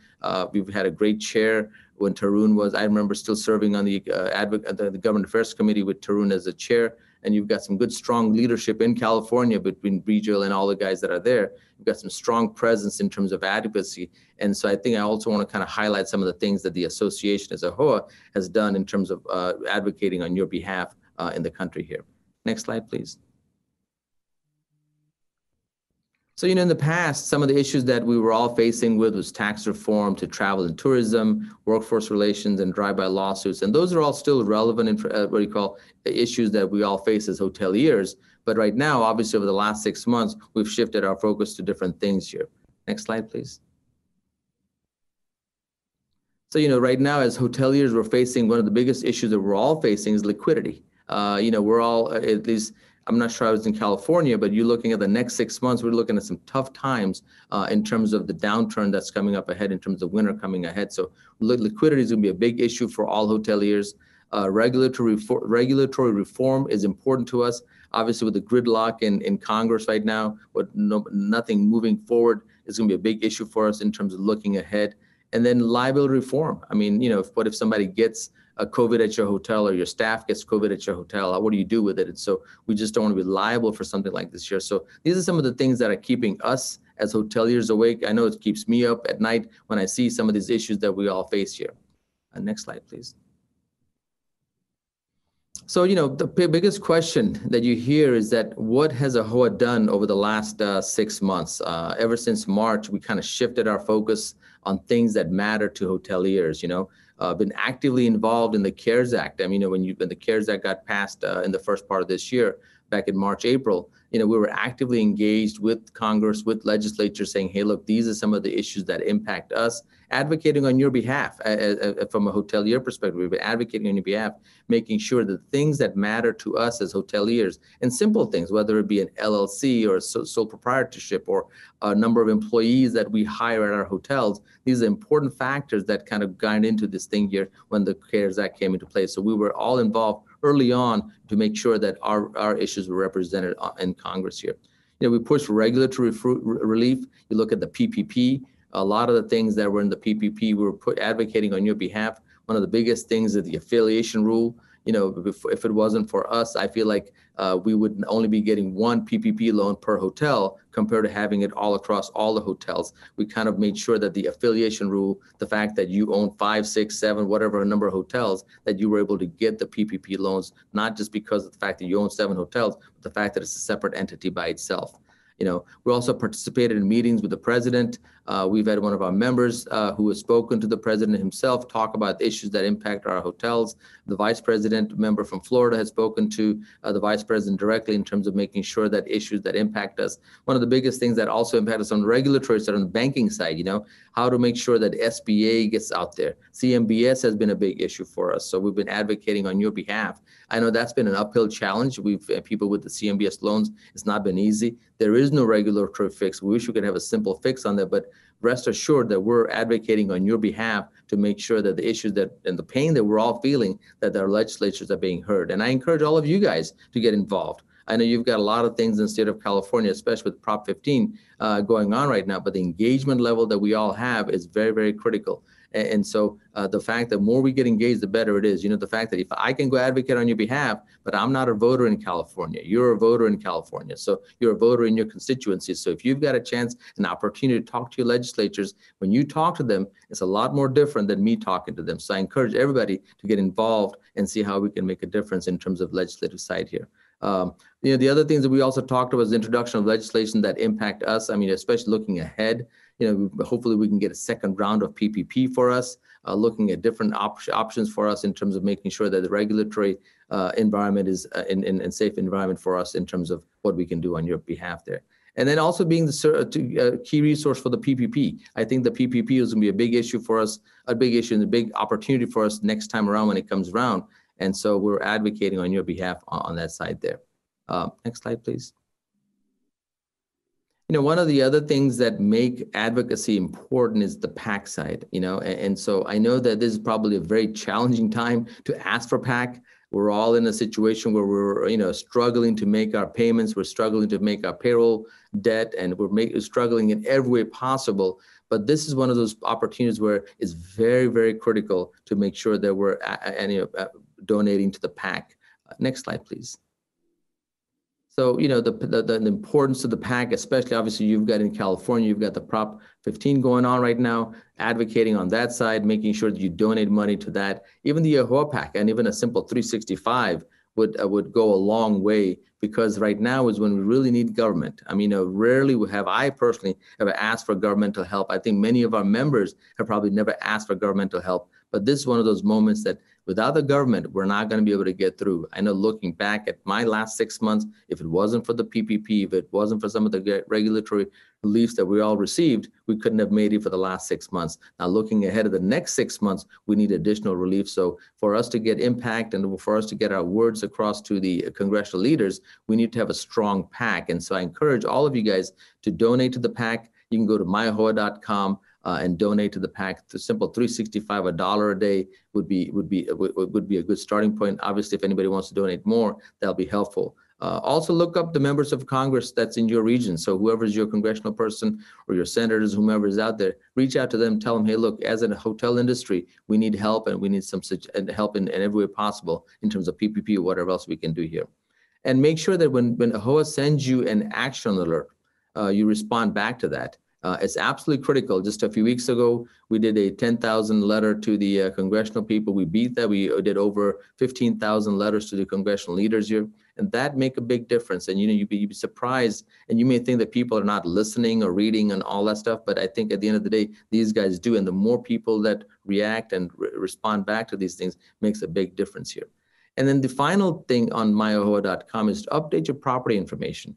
It's absolutely critical. Not only from vendors and brands, but from an advocacy side. I know I've sat in situations where I've talked to congressional leaders and they'll say, hey, look, how many hotels did AAHOA members have in my state of Virginia? Or I'm assuming people in California, how many hotel owners do you have in California? And so when we have concrete data that we can sit there and say, hey, look, this is something that we've got 5,000 owners or 500 owners in city of California, or city of LA, or San Diego, or whatever county that you have out there. It makes a big difference when you have concrete data, and they're more willing to negotiate and help you in terms of what we hear on our side here. So I encourage you guys to get engaged on the advocacy side. I know it's not a sexy subject to get involved in, but I think right now it's absolutely critical in terms of getting engagement, because obviously we need it in this pandemic time here. Next slide, please. So that's all I have on the advocacy side and the data side. I'm going to hand the floor to Neil Patel, who's going to talk about education and communication that the association is doing on your behalf. Thank you. Thank you, Vinay. I'm Neil Patel. I'm your treasurer from Austin, Texas. And I want to echo what Vinay said earlier. Get involved. It's important to get involved. November 3rd is coming up. Go out there, vote, and create relationships with your local and federal elected officials. And I want to give an example of a grassroots effort that was done in California, especially with Prop 15. One of your ambassadors, Sanjay Patel, was going out door to door and handing out flyers to stop Prop 15. And it's about campaigns like that. And that is what will make us successful and make our industry move forward. Because we know how important that is. We have to reach out to our elected officials and let them know on how important that is to our business, to our employees, and our guests. And it is going to impact every single hotelier in the state of California. With that said, next slide, please. So I want to go over the education efforts that we've done in AAHOA, especially with the AAHOA Hotel Owners Academy. Last year alone, we had 17,163 attendees on our platform.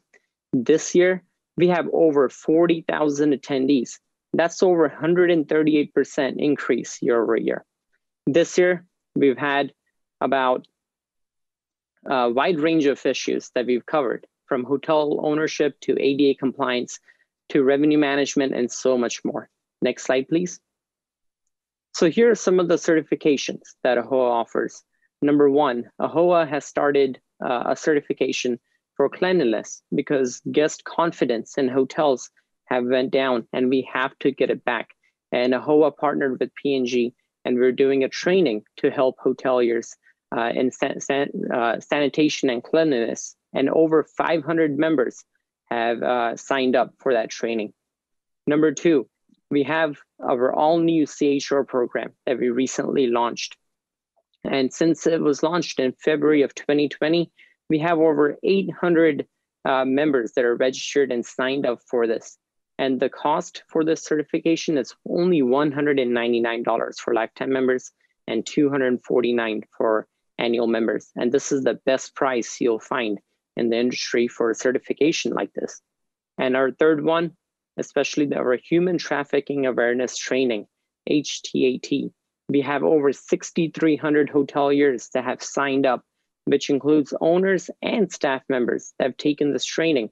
We want to make sure we're saving lives. We know that it may happen at our hotels. We want to ensure that we've trained our staff to make sure that they know what to look for whenever things like this are happening and put an end to it.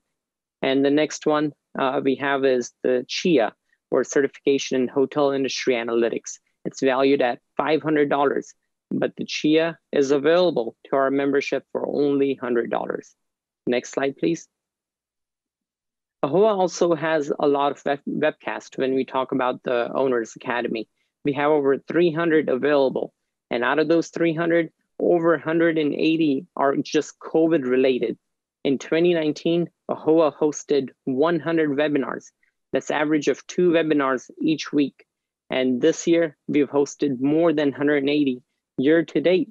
And a lot of them, out of that, 160 of them have been COVID related.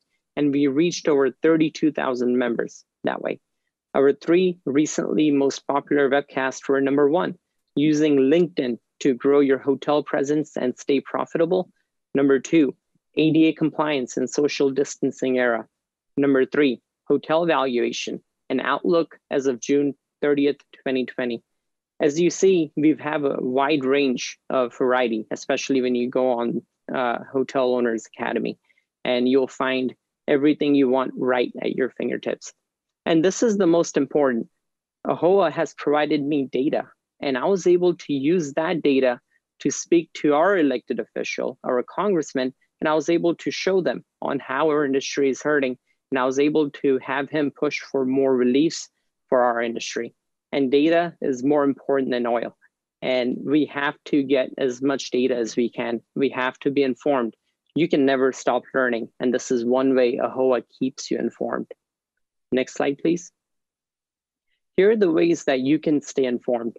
Number 1, the daily digest. Every evening, AAHOA sends out an email, and it'll take you 3 minutes to go over the entire email, and it'll tell you all everything specific to our industry that impacts hoteliers.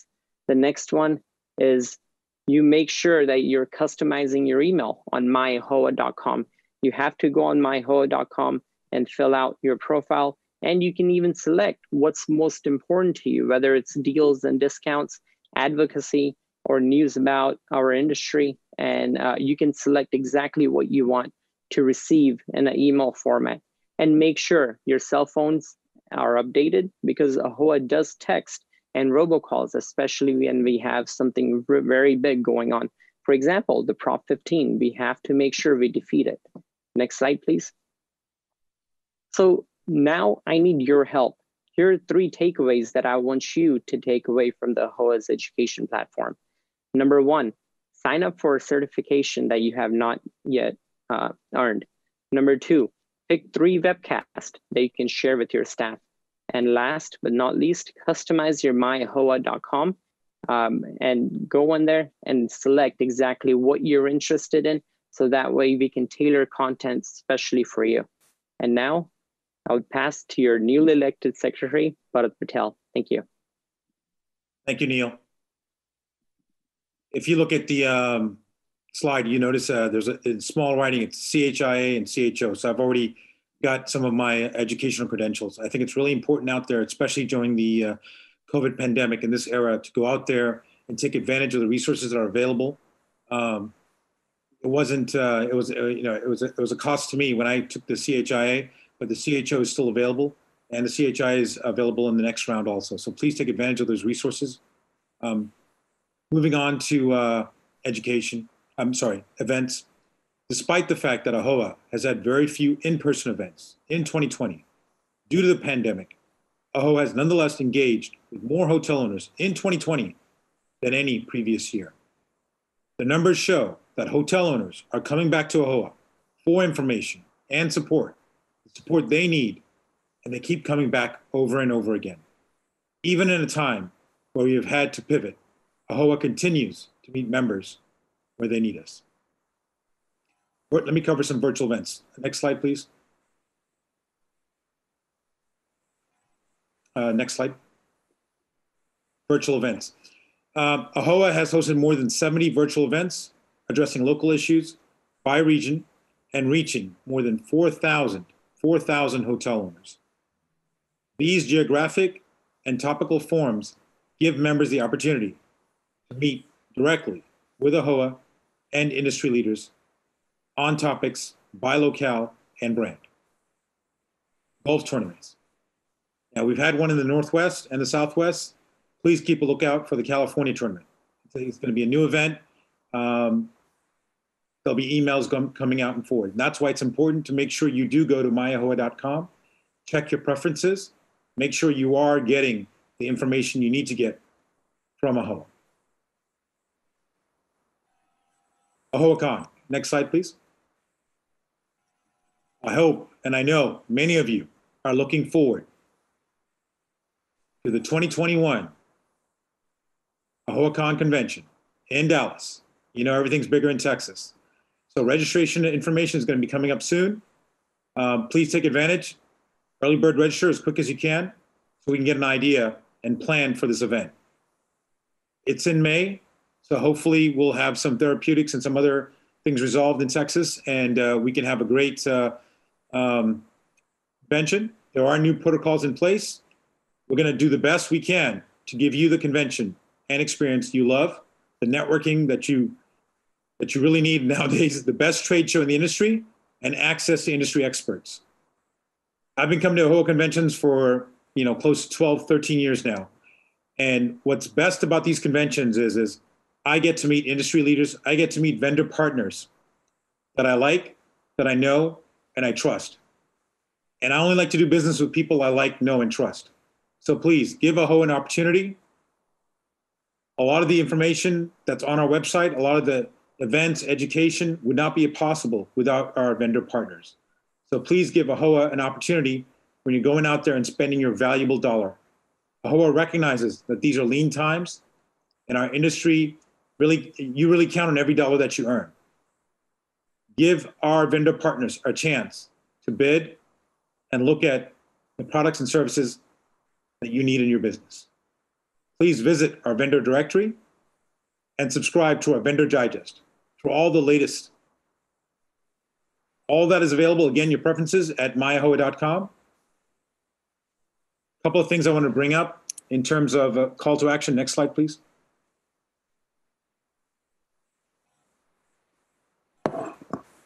There are some events that are going to be coming up in your region.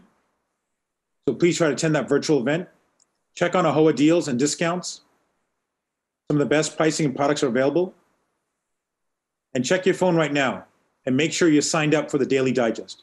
I know you do get a lot of emails, but once again, I know I'm supplying like a record here, but do go to myahoa.com, as our other fellow officers have talked about, and our regional director.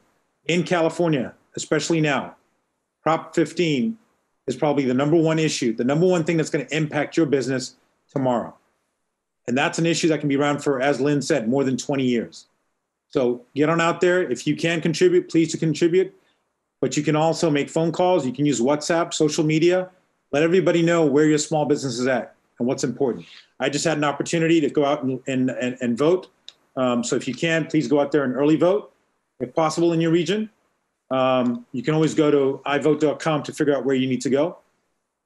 My final ask is please stay engaged. In this time, it's easy to let things go and not be engaged in this bigger community. And look, I think I speak on behalf of all the officers. We wish we were there in California to meet you guys in person. And hopefully that will be the case next year or in the coming months. But while that's not available, what is available is all our resources and tools, and all of you, your regional director, your officers, our phone call, email away. If you have any questions, concerns, please let us know. We're here to serve. We love what we do. And I know you love this industry. We want to be around for the next 100 years, as CHLA has been around that long, and next decade as AAHOA enters the next decade. Please do everything you can to stay engaged. I appreciate your time. I'll turn it back over to Baron. Thank you, Bharat. Franchise relations and OTAs are hot topics amongst our membership, and rightfully so, especially in the times that we're in. The amount of hard-earned resources that we've put into our hotels, whether they are ground-up projects or acquisitions, makes us even more protective of our investments. One of the largest expense items are the monies that we pay our franchisor each month, and those costs continue to go up every year. Knowing that, we continue to be the voice of America's hotel owners with the brands. What we focus on when we speak to the brands is increasing the owner value proposition and the ROI for owners, making sure that brands think of owners as they think of customers. If something makes sense for the guests, does it make sense for the owner also? We're also focusing on making sure that brands are communicating with owners before they implement new standards. And then when they implement it, are they telling us that they're making these changes and how it benefits us as owners? And lastly, we're focusing on contribution. How many reservations are the brands actually sending us? And as we all know, we get charged fees on reservations or business that we get not from brand.com. So these are some of the things that we talk about or we're focusing on with our brands. And we have on top of that several asks to our brand partners. And I want you to all to understand that out of all of our asks, we might not get everything that we ask for. And as all of you have seen during this crisis, some brands have done more than others in this time. I'm going to go over a list of what AAHOA has addressed and continues to address during this COVID time with the brands. Pausing PIPs and cycle renovations plus fees. Pausing guest satisfaction surveys plus fees. Pausing loyalty program enrollment requirements plus fees. Limiting or halting all food and beverage service or relaxing for each owner to decide what is best at their hotel. Pausing QA inspections plus fees. Delaying the training plus fees. Pausing brand standards which are not safety related, plus postponing the implementation of all new standards set in 2020. Canceling mandatory conferences and meetings, plus refunding all the fees paid in advance for these conferences. Discounting and deferring royalty fees. Discounting or eliminating fixed fees which are not being earned during COVID. Ensuring a simple and inexpensive hotel closures process if a hotel needs to close. Limiting health and safety standards to what is necessary and makes sense at each hotel at little cost. Reevaluating the breakfast options for the long term. Eliminating unnecessary room and lobby amenities and making other upon request only. And limiting housekeeping and exploring long-term options. Having said that, AAHOA continues to gather members' concerns and tries ways of how to approach and share your concerns with our brand leaders. As we advocate for you on a daily basis, one thing that we have a challenge with is collecting hard data.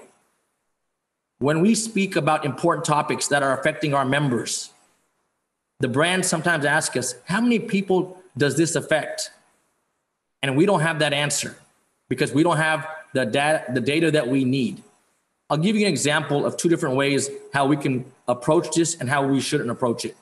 If we go to a brand partner and we tell them some of our members are saying that this particular mandate is unfair or not needed, that's a broad statement that doesn't have much substance. But if I go to a brand partner and say this mandate is affecting 300 properties which are owned by AAHOA members nationwide, that is something with substance. So when we go to our brand partners, we need substance like that. And as my fellow officers said, we need that data. Also, we have members reaching out to us officers and the leadership team all the time about individual concerns.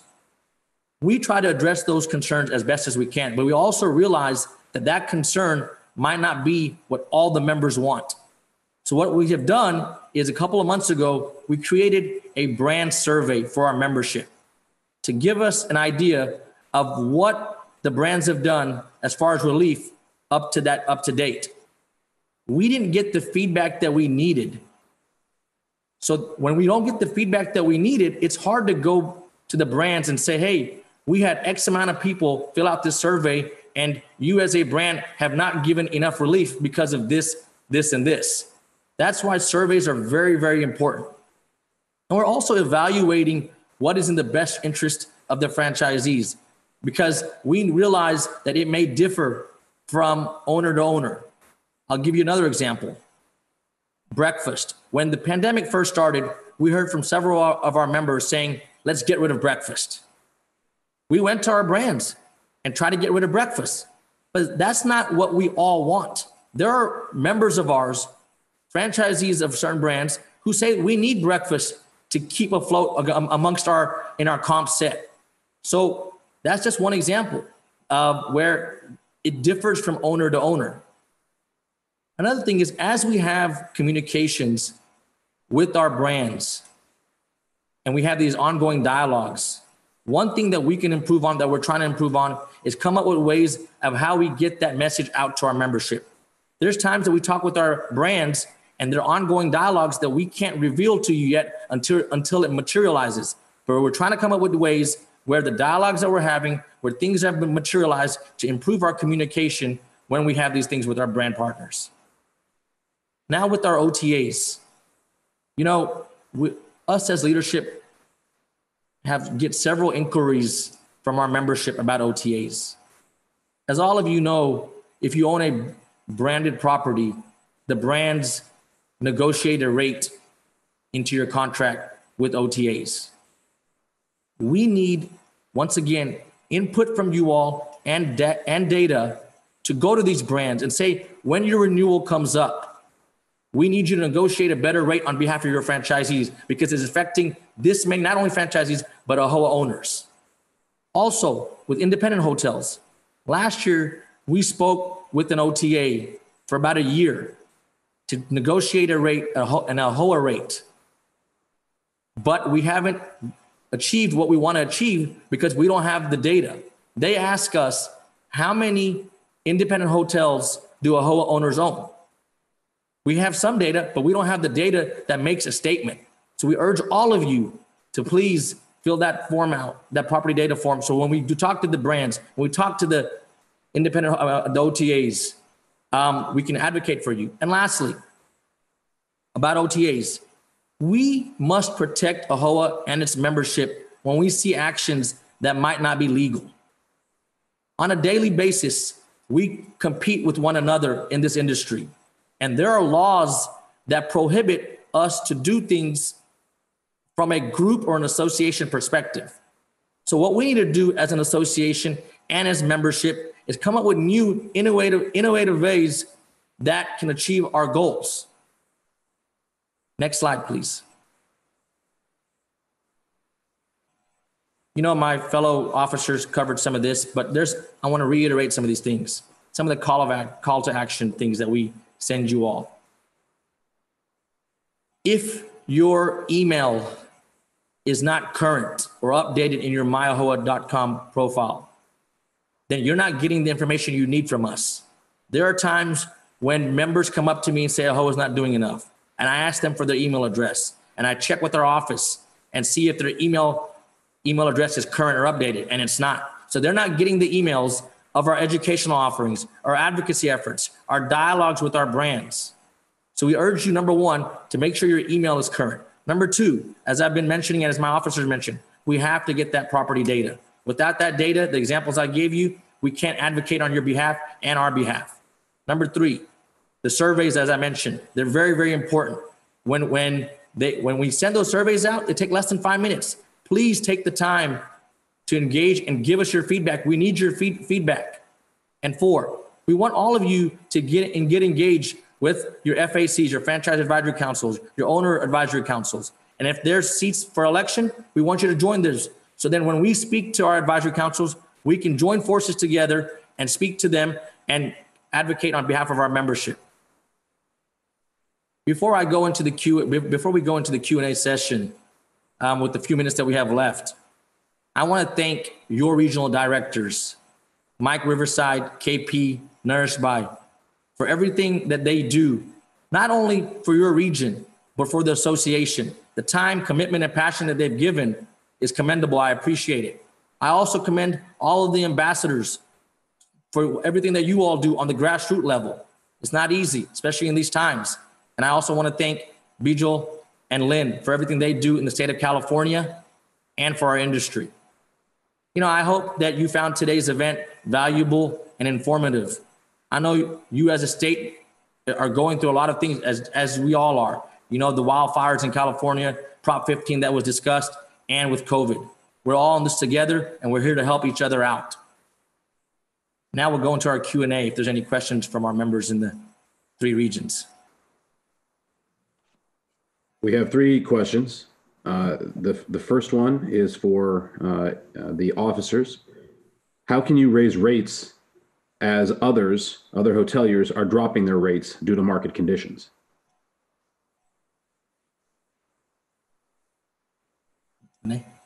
I can answer that question. It's not easy to raise rates right now. It's a very competitive environment, especially when you've got a market that everybody's wanting to have customers in their hotels. So it's just, there is no right answer in terms of how you can start raising rates right now. At the end of the day, right now, I know at my own hotels, it's about occupancy and getting revenue as best as you can. And so I think, right now, occupancy and the heads in the beds is probably the best priority. As much as we all want to raise rates, it's just a difficult environment to start raising rates. Aaron, if I can say a couple of things. I think one of the things that Jyoti talked about earlier, especially in California, is there's a lot of drive-time traffic. So think of it this way. Your average guest in the near future is going to be somebody who drives anywhere from 2 to 6 hours. So first thing you should do tonight, look at your hotel profile. See if you can improve your hotel profile, the pictures, and the information, make sure it's correct. Nowadays, there's been a renaissance for some exterior quarter hotels. So highlight that. Highlight the fact that you can do non-contact check-in, check-out, get into the room without going through a lobby, without going to an elevator. There's lots of tips out there on CHLA website, on our AAHOA website, but just use your intuitive knowledge of the marketplace. Look at the guests that you're getting. If you're a branded property, look at the profile setup. I think your profile is a little bit different. So whether it's Choice or Wyndham or Hilton or Marriott, you can look at the demographic profile of your guests. It's probably adjusted in the last couple of months. Look at it, dive into it, and find ways to help it. And your local director with your brand, whether it's a field director or the marketing director, whatever it's called, I'm sure they'll give you some tips. But your most important thing is to start highlighting your property, review that, and look at things. And then you can look at rate and other things. So, instead of looking at the monthly star report, let's switch to the weekly, at least for the next couple of weeks. That would be my suggestion. Thank you. The next question goes to Lynn. How can hoteliers help in the fight against Prop 15? And what are some of the efforts that both CHLA and AAHOA have done towards this endeavor? Well, probably the number one thing is money, funding and financing. That's what it comes down to. We've got the last 3 weeks. Number 2, vote. Everybody should be voting. So your vote matters. Elections matter. This is a key election. So we need to get out and vote. Number 3, get involved and see if you can get lawn signs and things like that, and however you want to advocate among your peers and the people you know. CHLA and AAHOA, we've set up to be an intermediary on this, and we've probably collected close to 1.3 million on this now. AAHOA has been a big contributor on that, and I know they pooled national resources. So thanks to AAHOA and all the AAHOA membership for that as well. But we're trying our hardest on this. And then, lastly, it's my job, and I would do it otherwise, but we're involved in the campaign a bit in terms of where they're going, what they're doing, and how they're doing it. So I wouldn't say I'm driving that by any stretch of the imagination, but we've got a seat at the table on what we're doing on the steering committee. So it helps in terms of what we're doing. And I'm going to repeat it again. This is winnable. So let's go, folks. Thank you. What's that URL, that website, if you can just announce it again one time? Yeah, it is CA Lodging, CALODGING.com, CALodging.com, right on the homepage. Thank you. We have 2 more questions. This one is to the chairman and to our president CEO. You both mentioned this a little bit, but if you can once again reiterate what AAHOA is doing regarding OTAs and the recent campaigns, and discuss the implications of antitrust laws regarding those initiatives. Thank you for the question.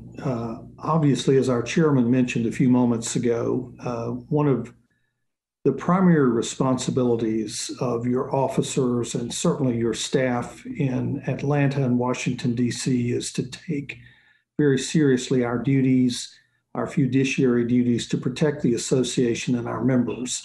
Antitrust laws are incredibly complex, but because hoteliers compete with one another, because they have contracts with OTAs through their brands and their franchise relationships, because our independent hotelier members have contracts with OTAs, it is something that we have to be very careful about in terms of interfering with those contractual obligations or in terms of colluding in bringing together groups who are competitors in such a way as to violate antitrust laws.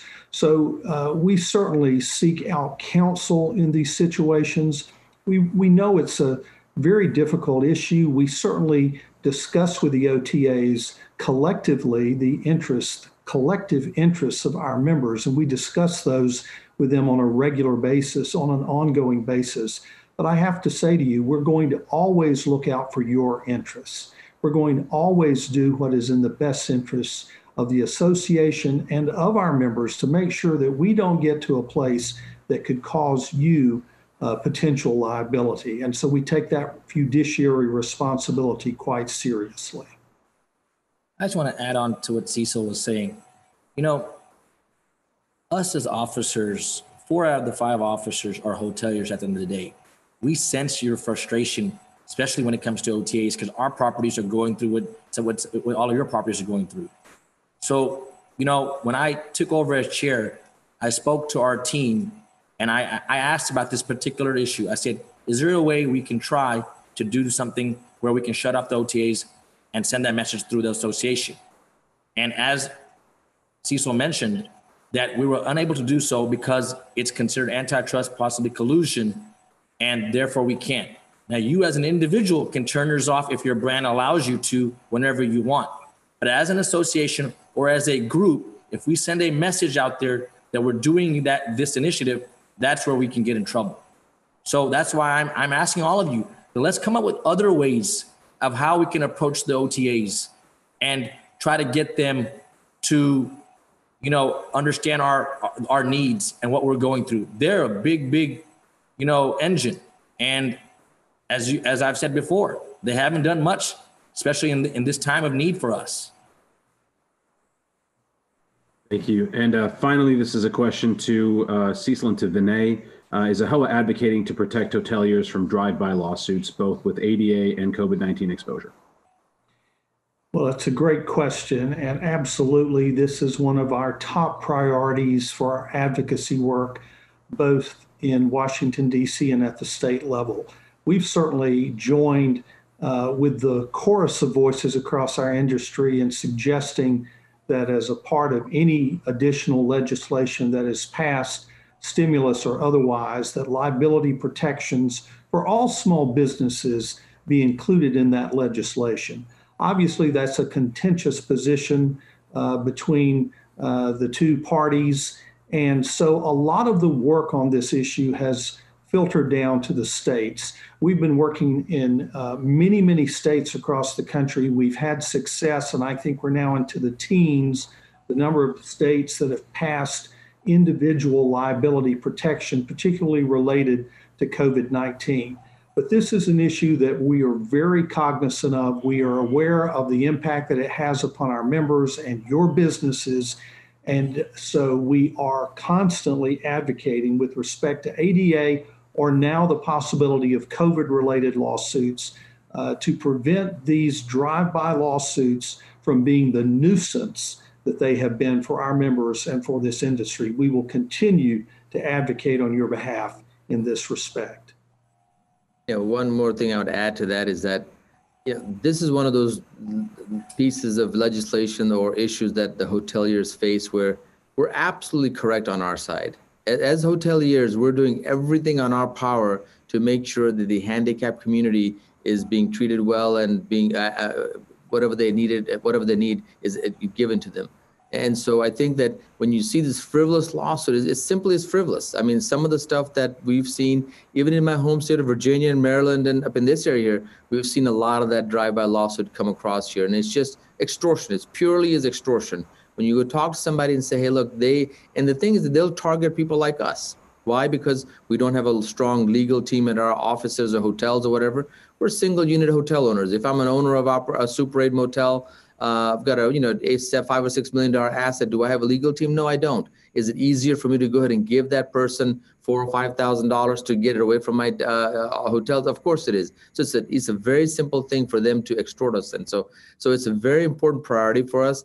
It's a challenge. Don't get me wrong. It's not a simple fix, but I think at the end of the day, that is still a priority, especially given the fact that it's the right thing to do. Honestly, it's just the right thing to do because these attorneys, scrupulous attorneys, are simply taking advantage of something that they should not be taking advantage of. So it's a very important priority for us, and we want to make sure that we can get an issue for that. So thank you. And the last question to wrap up is, will the slides be available after the program?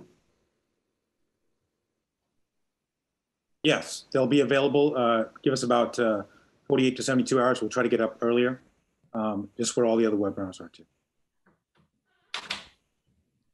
What a great afternoon and evening this has been. I want to thank all of you for being a part of this. And I want to say a special word of thanks to Lynn and to Bijal and the great work that's being done in California through the association. We are so very grateful for our partnership.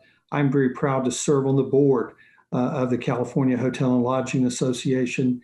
And we are grateful for all that they do for our members and for the industry at large across California. We have great leadership there and our 3 regional directors.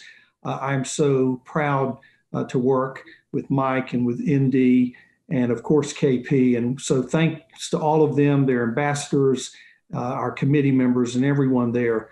And we appreciate the great partnership we have. Thank you very much. Thank you. Yeah, I'd like to just close by saying thank you to everyone for taking their time out today, joining us today. If you're an AAHOA member or an exhibitor, thank you for your membership and commitment to our association. If you're not a member or an exhibitor, I hope you found enough value today to consider becoming a member or an exhibitor. Have a good evening. Thank you all. Thank you.